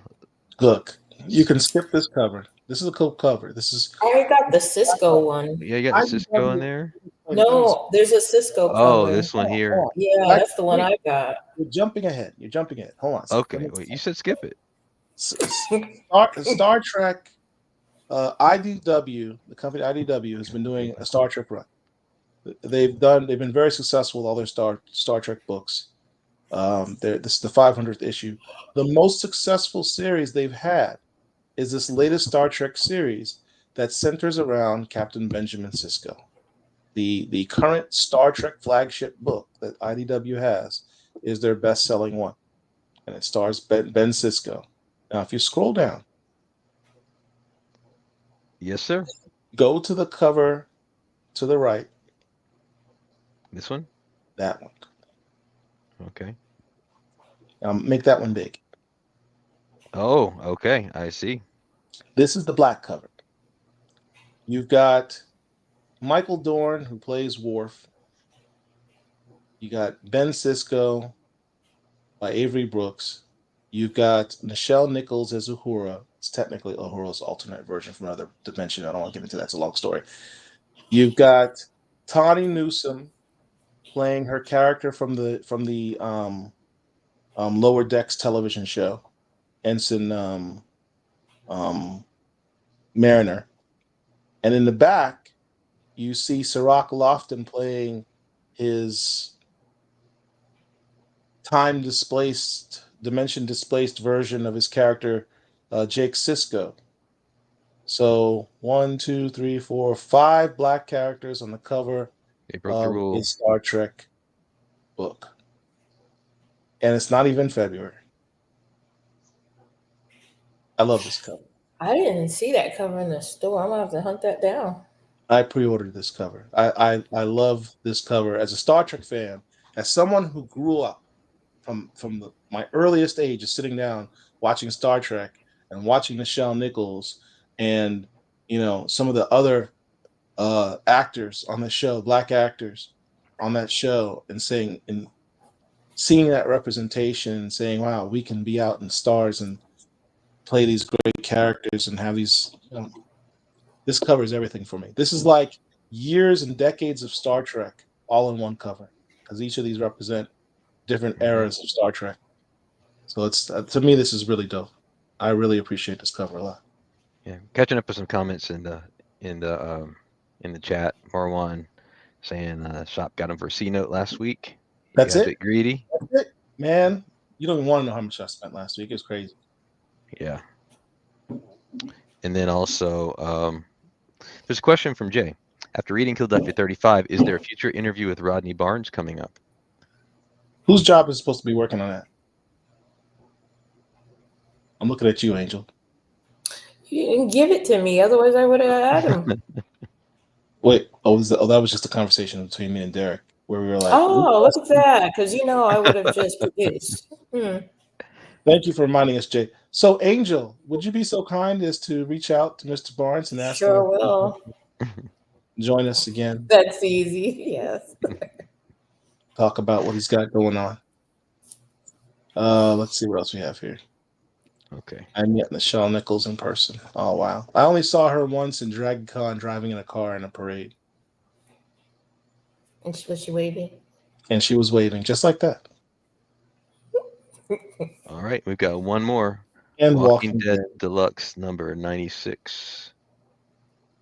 I have this purely because I'm a big Michonne fan. But I don't think this issue focuses on her. Oh. We can skip that it. supposed to be? That's Rick, I think. Ah. Anyway, so that's do you have Michonne's first appearance, Paul? I do not. You don't? Okay. Oh, dang. I'm gonna be on the lookout for you for that one. Oh, appreciate that. It's a good time. It's a good time to be able to find that at a decent price. Yeah, I think that comic is pretty expensive because she had her two brothers at that point. Let me see. Michelle first appearance comic. So you want to go to next week? See what's coming up next week? Oh, okay. Let's go through it real quick. All right. So Avengers Assemble.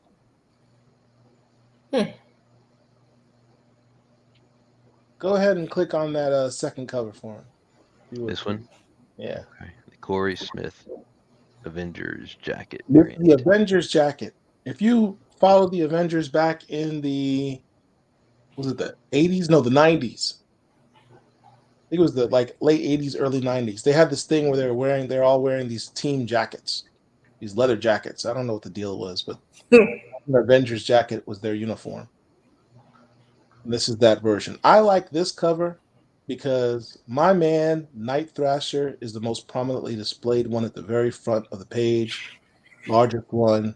My man, Night Thrasher, finally gets some spec on his name after that less than good series he just had. I can't even talk about it. But yeah, he's joining the Avengers along with Monica Rambeau. Here you go. Who, she has not made an appearance in some time. Let's see if we have any other covers we want to look at. I don't know. This one's interesting. You don't usually have covers that have this type of a look to it. That's from the Marvel MCU cover. That's the Art of Marvel Studios cover. Okay, cool, nice. All right, we'll work our way back. So I'm getting that simply because it has Night Thrasher and Monica Rambeau. That's it. Cyberpunk 2077. I tried this book out. The covers are better than the interior artwork. Well, dang. That always bothers me. I always feel like I've gotten kind of a switcheroo, bait and switch when that happens. Greylock. What was Greylock about? Click on that. Scout Comics. Was that the Swords and Sorcery book? Greylock and everyone for hire in the city. Midwinches. Yeah. This is like a magic fantasy thing with a lead black character. So that's why. Okay. I wonder if there's a quick way to get back to that other page. No, I have to keep on going back and then back forward again. Okay. Any others you want to highlight, Paul? That Prodigy book is very good. Slaves of Mars.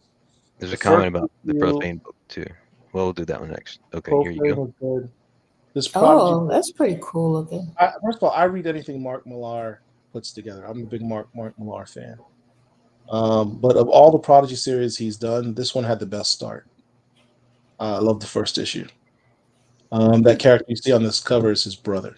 So you get to see Prodigy's family in this series. So that's kind of cool. Nice. About Profane. Marwan's talking about Profane. Profane's a dope book. All right, let's take a look at that one. So Profane. Great crime noir series. If you're a fan of Walter Mosley novels, this is the story for you. That cover has a lot of messaging in it. with a twist. Are there any other covers? They usually have more than one cover, and they're usually pretty good. Yeah. They got 3 others. Yeah.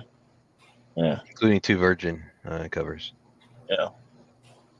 Okay. And let's see what else. Rodney Barnes. We were just talking about Rodney Barnes. Star Wars: The Inquisitors. What makes this series interesting, because Rodney Barnes is not new to doing Star Wars.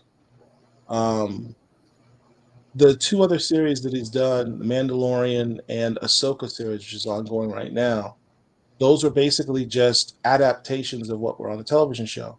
The only other original work that Rodney's ever done was a one-shot called IG-88 during their Crimson Reign storyline. This is the first ongoing original Star Wars series that Ronnie Barnes is doing. So there's no precedent for this. He is making new stuff. And what's cool about that as a Star Wars fan is that you recognize that Marvel, anything that's in a Marvel comic book is canon. So Rodney Barnes, by doing this series, everything that he puts in the book is part of Star Wars canon. So that's kind of cool. It's got seventh sister in it too. Yeah. That's one thing they do right is making this very interconnected universe. Yeah. So it's kind of cool he's having that opportunity to expand the Star Wars universe. Rich got me interested in the Inquisitor series. Rich got you interested? The guy who disparages Star Wars every opportunity. It's a little weird. Whereas I talk about how much I love Star Wars every week. And Rich is the one who got you interested. Rich didn't even know about the series until I told Paul, it is what it is. Don't be mad. I get no love, no respect. And Hermione's saying, don't forget Rodney Barnes' Lando series. That's right. I forgot about the Lando series. Amani, thank you. You're absolutely right. I forgot he also had the original Lando series. Money or Nothing, Money for Nothing, something like that. And then Jay is asking, which Avengers 20 cover or covers will we all be getting? Avengers 20. Is that on our list? Can you bring it up? I guess we need to look at them first. Okay, it's not. Hold on. No, it's not there. Well, I'm just checking to see. Did you mean the? Okay. No, that's Avengers Assemble. That's a new series. Why don't you just type in Avengers 20 and see what's there?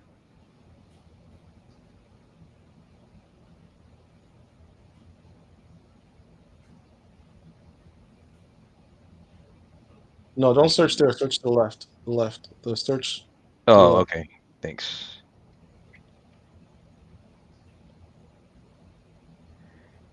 All right. Avengers 20, 2000. Let me know if you see it. I guess it'll be this one. 20. Ah. The Black Panther. Uh-oh. Yeah, it's the solo Black Panther story. So obviously I'm getting this cover. I've already pre-ordered this one. What are the other covers? Okay, let's see what else we have. Oh, some unknown. So we have a Stormbreakers variant and a Thing variant.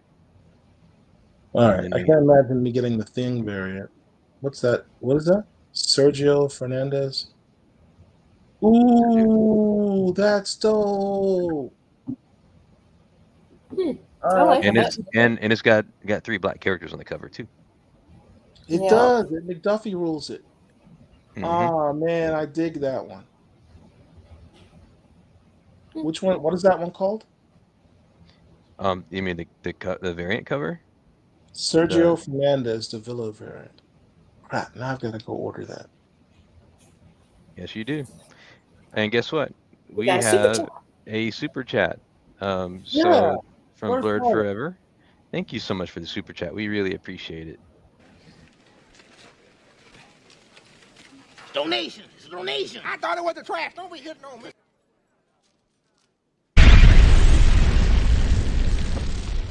Thank you.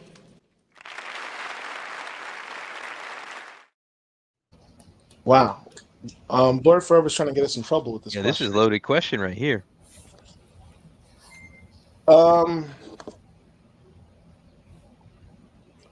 Why do you think Marvel did not mention Mark D. Bright's death? I personally think it was intentional. I'll answer half your question. It is obvious that it was intentional.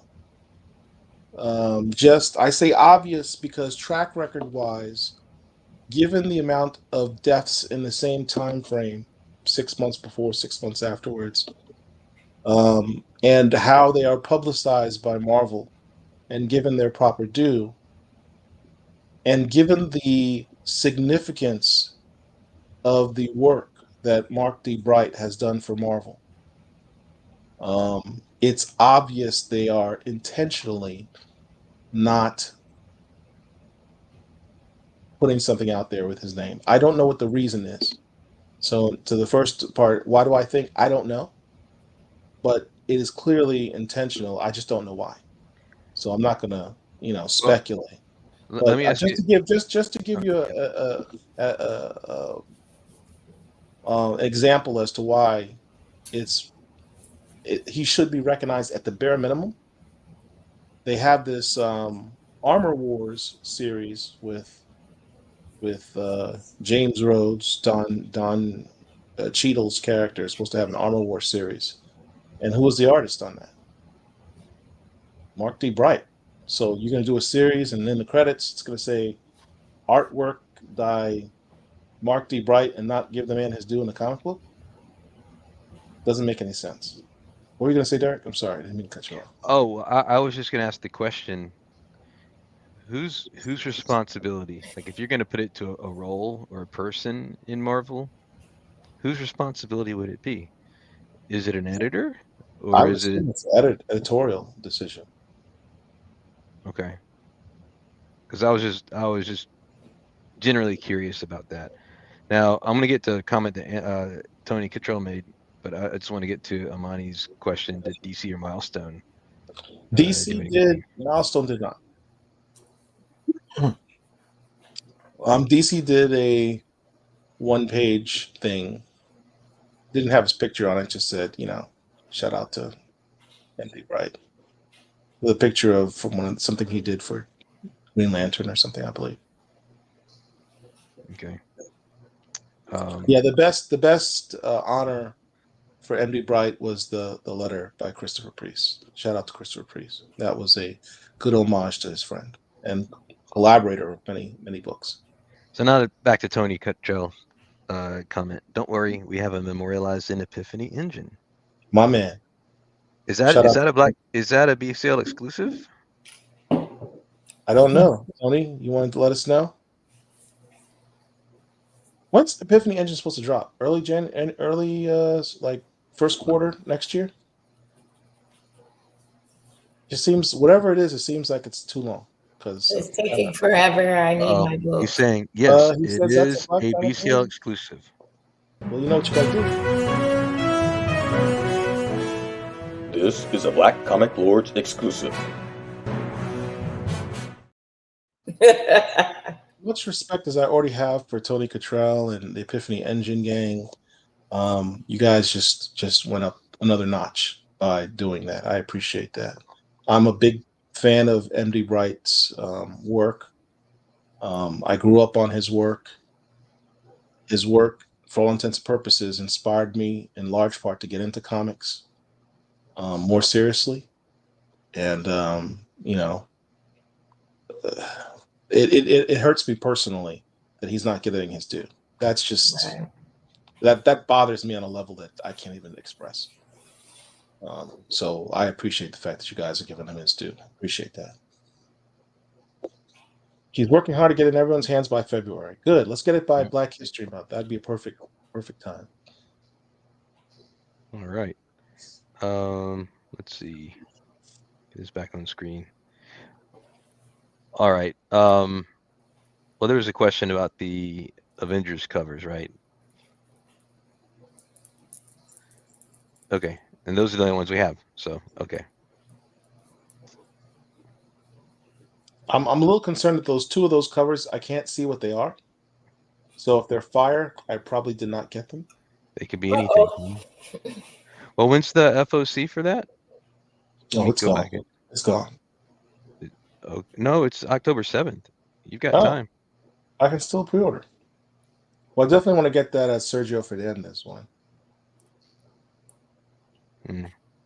I think MD Bright might have had something on them and they felt some type of way. Yeah, but the dude's possible. I don't know. Anything's possible. February, can't wait. I'm working behind the scenes on an Epiphany Engines. My man, Randy Watt. So, look, when we were doing the Epiphany Engine celebration, I suggested that because Joe Illidge lives in Brooklyn, my hometown, and Bulletproof Comics, where Randy is one of the guys over there, that they do a Epiphany Engine signing at that historic store, the best LCS in NYC, as I like to say, Bulletproof Comics. So I'm glad you guys put that together, Randy. Such a chocolate. Appreciate you, bro. Let me know when you're going to do it. I'll see if I can make a special trip to Brooklyn just for that. It'd be great. Let's see. When's Schaumburg? Schaumburg's not till April. All right. Just let me know when you're going to do it. I'll see if I can make some excuse to fly to New York for that. Got a few things brewing. All right. Very nice. Yeah. So what else do we have? I mean, would it make sense to actually show FOC so people can place some orders on stuff? Yes, sir. So what date should I pull up, Paul? A month from now. Okay. So October 2nd or October 9th, would you say? What's today's date? I lose track of it. Today's the 4th. Do the 2nd, I guess. Okay. Hi. What's up, Randy? You're jumping really far ahead. I haven't even looked at this list yet. So this is all stuff that was promulgated just based on what I added to basic pull the series list. So it may not have the newest stuff, but we do have some things. Inquisitors? Yeah, go on. Sorry. No, go ahead. What were you saying? Oh, I was just jumping to Inquisitors that popped out on my screen because the number of lightsabers. Yeah. On the cover. That Deadpool 7. Do y'all know about the fact that Deadpool has a black daughter now? Apparently, that girl. That covers by Karen Clark, by the way. Scroll down a bit. Nice. Her name is Ellie. Here you go. How's that? Ellie Camacho. Maybe she's like Afro-Latina or something. Well, that's her. Deadpool's daughter. Written by Cody Ziegler. Very nice. I'm gonna go back and it's probably gonna. I knew it was gonna happen. All right. Yeah, I do that every time. I know it's annoying. Storm number one comes out. From my man Maria Ayudeli. Man, I'm looking forward to that book. I'm looking forward to that book. And is that Ultimate Black Panther I see? Yep. Oh, go ahead and click on that. Okay. Let me do it this way. I'm going to open a new tab and just switch. Wait a minute. That's the wrong one. Let me undo that. Hold on a minute. Let's try this again. I got too excited. Okay. Here we go. Ultimate Black Panther number 9. Let me see the other covers. Just 2. 1 incentive and 1 open order. Let me see that open. All right, that's not bad. I'm not a big fan of the open mouth costume thing. That's a cool cover. Let me see that other one, though. The one with the moon. Oh, snap. That's pretty cool. Oh, yeah. I got to get that one. What's that one called? That's Raphael Albuquerque, and it's the Albuquerque variant. Oh, snap. Where's my phone? I got to make sure that's in my pre-order list right now. For incentive stuff that sells out. I need that. Sorry, chat. I haven't been watching the chat because I'm sharing the screen. But look, that comment from Phil. Yeah, he said he might go to Bulletproof if you go, Paul. All right, man. Let's make it happen. What was that? Pittsburgh ain't but a hop, skip, and a jump away from New York. That'd be worth going to. I definitely do that. Okay, so we got some questions. First of all, have we seen the new Black Lightning series covered by Sanford Green? No, but let's bring it up.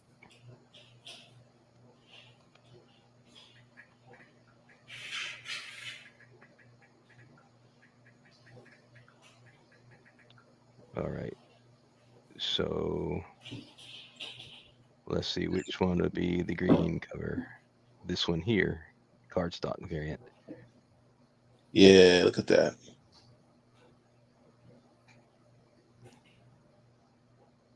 That's what's up. Okay. Very nice. We had a good discussion with Mr. Green a few weeks ago. Check out that interview. And the Ultimate Black Panther 25 incentive is now pre-ordered. There you go. All right.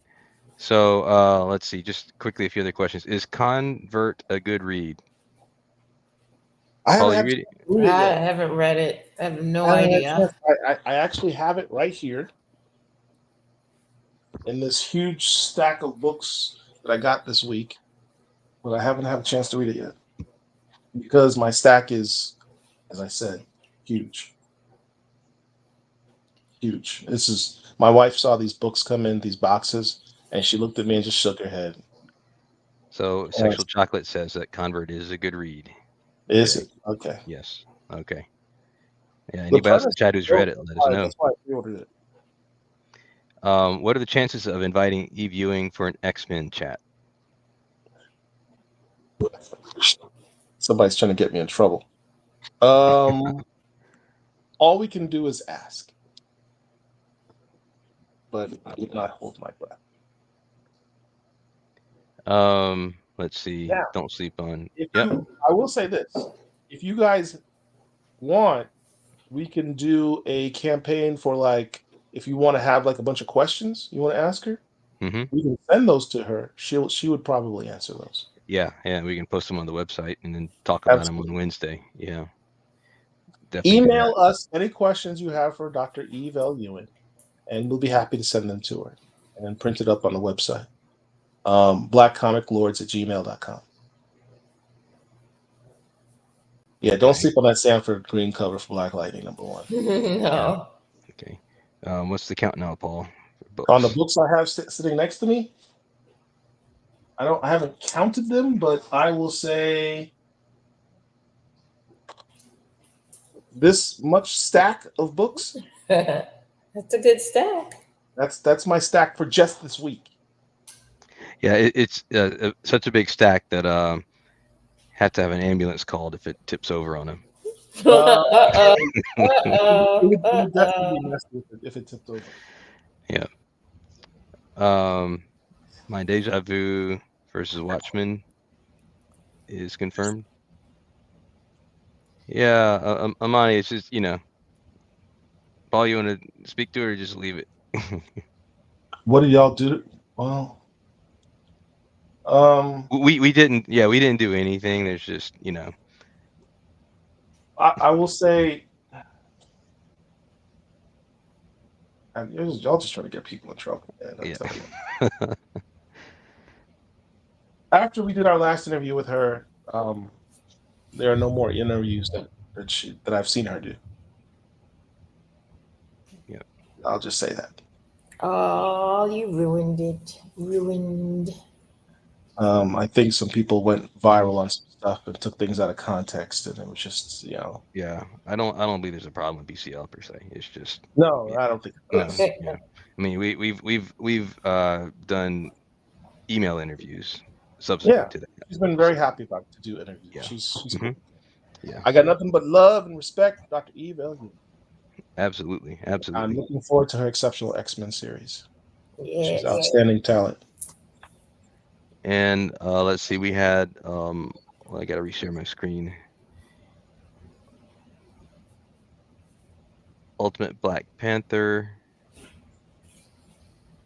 We looked at that one, and then another Walking Dead, number 98. Can't remember what happens in that one. And then I think we might have skipped Absolute Power and Birds of Prey and Spawn. So those are some of the pre-orders. As Paul said, I think he's still trying to catch up on additional things that he might add to that list. I apologize that I've not been I've been dilatory in my pre-order duties to all of you. So Sexual Chocolate is recommending, I think, N.K. Jemisin. Yeah, she has a book coming out. I know I know Far Sector DC has re-released in the new trades they're doing, the manga I need to pick stuff. up one of those, and it's only in Barnes and Noble, right? No, I saw it at LCS. Oh, really? Okay. Yeah, Okay. yeah. But that's interesting. It's an interesting premise that DC's doing. I think Marvel's doing it too, if I'm not mistaken. They see the popularity of manga and the fact that people are like, oh, it's a pocket-sized thing and it fit in my book bag fine and it has a whole bunch of stories in it. It's very readable and it's not expensive. So they said, well, we're companies that are 70 plus years old with lots of stories.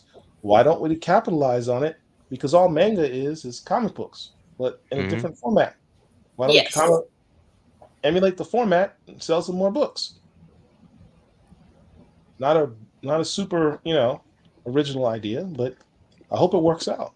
If it'll get more of that generation to say, hey, this is just like a manga, this is cool, and realize they're just reading a comic book, Yeah. more power to them. More power to them. Yep. All right. Do we have anything else for tonight before we I don't. I don't. I don't either, but just everybody just pray for my shipment. Oh. Last week's order.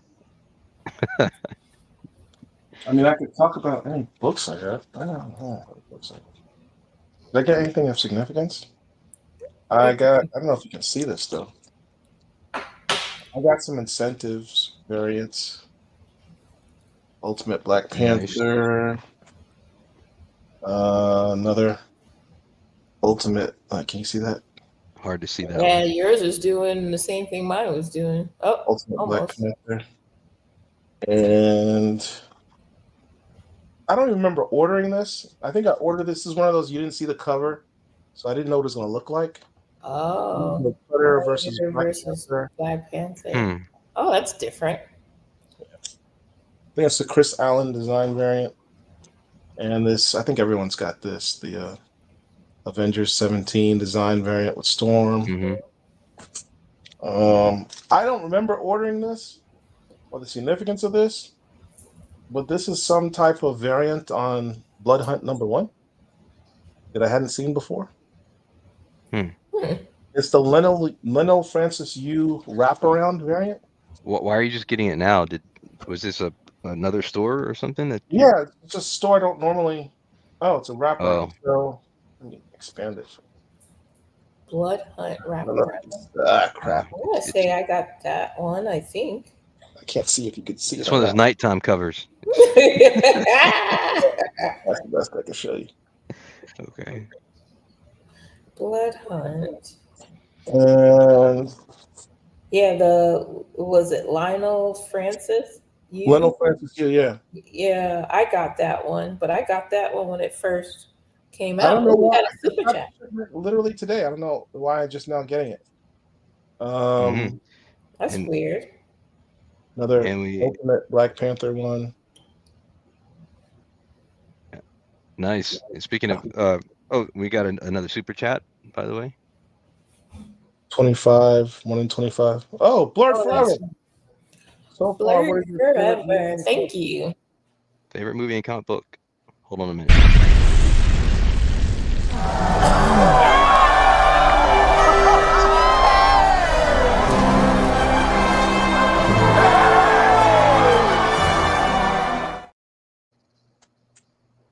Let's start with movie. What did I say was my favorite?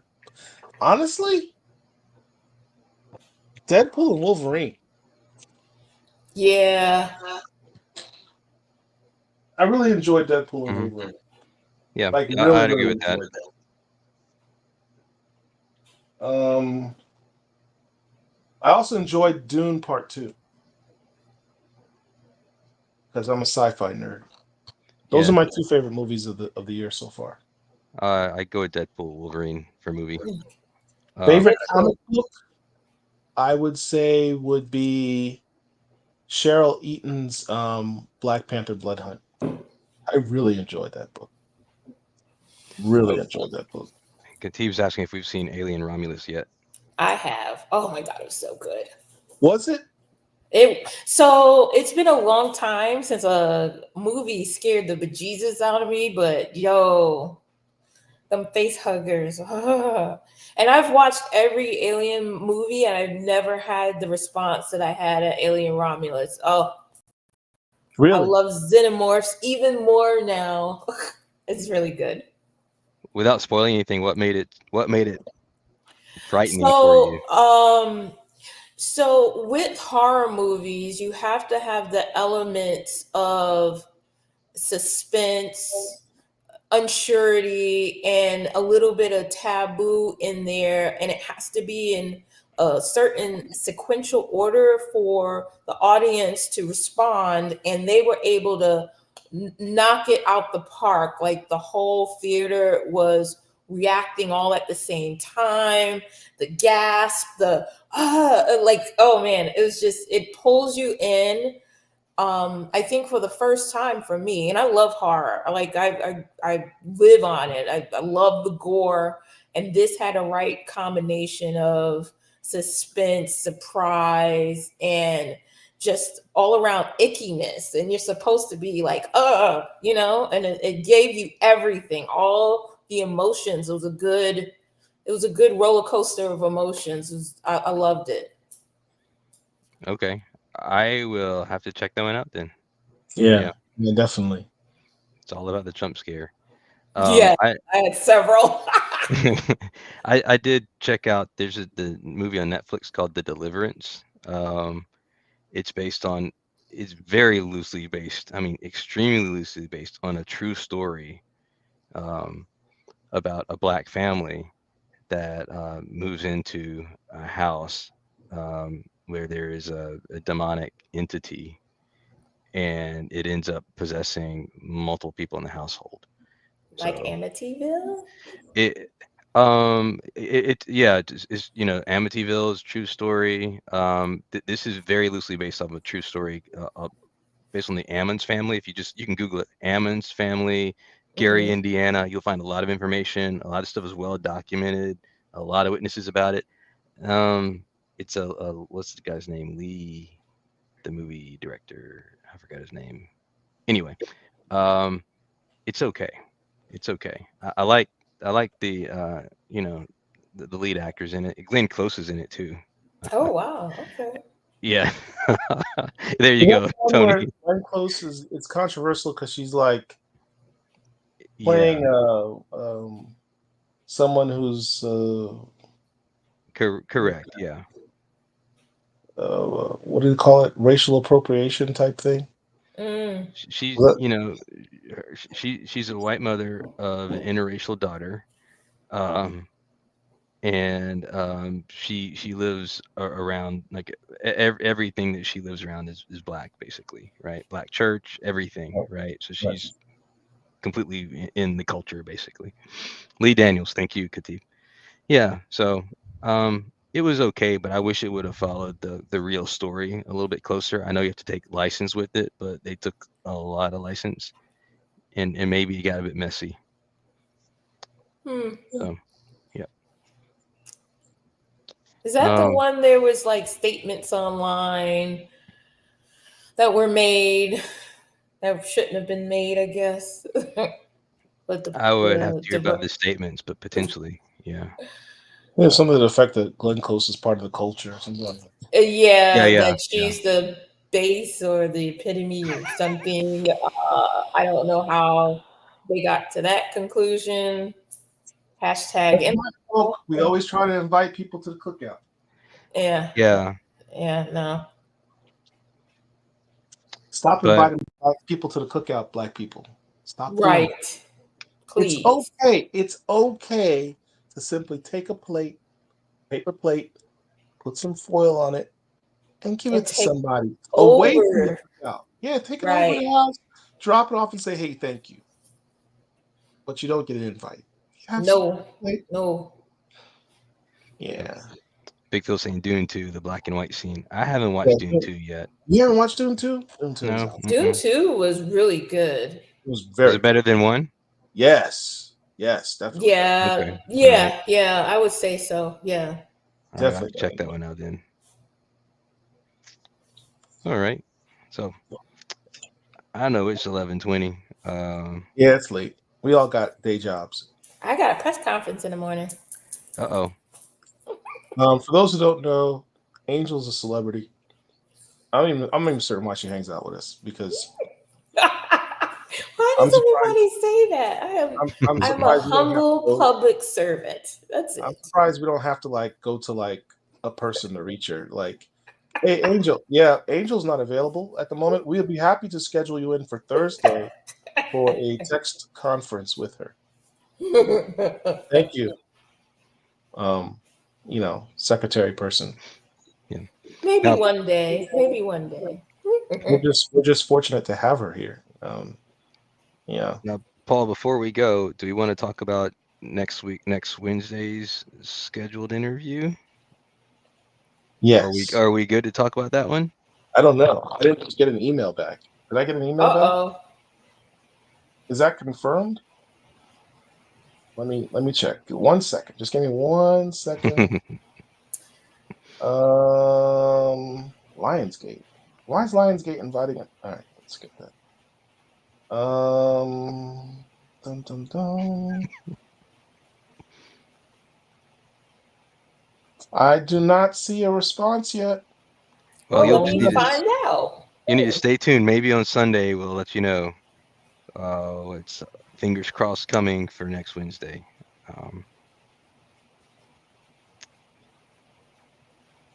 I emailed him yesterday. I don't have. All right. I just emailed him yesterday, so I don't have a response yet.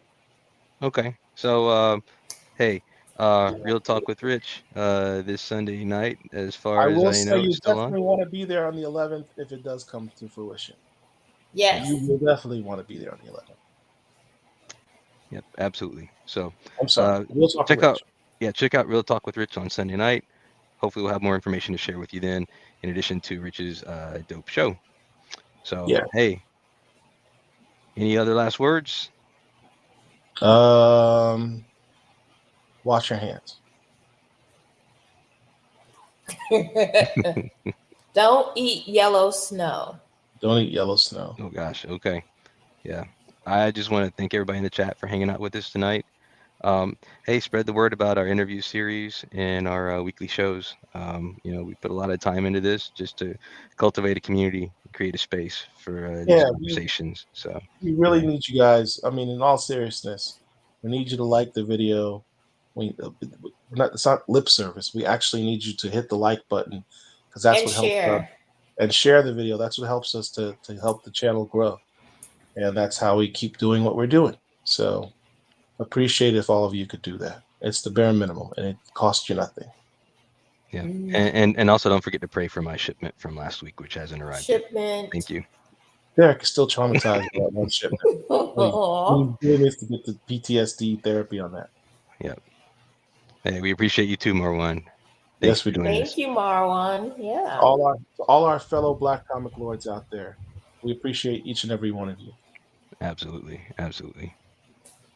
Black comic lords, we got you. Yes. Peace.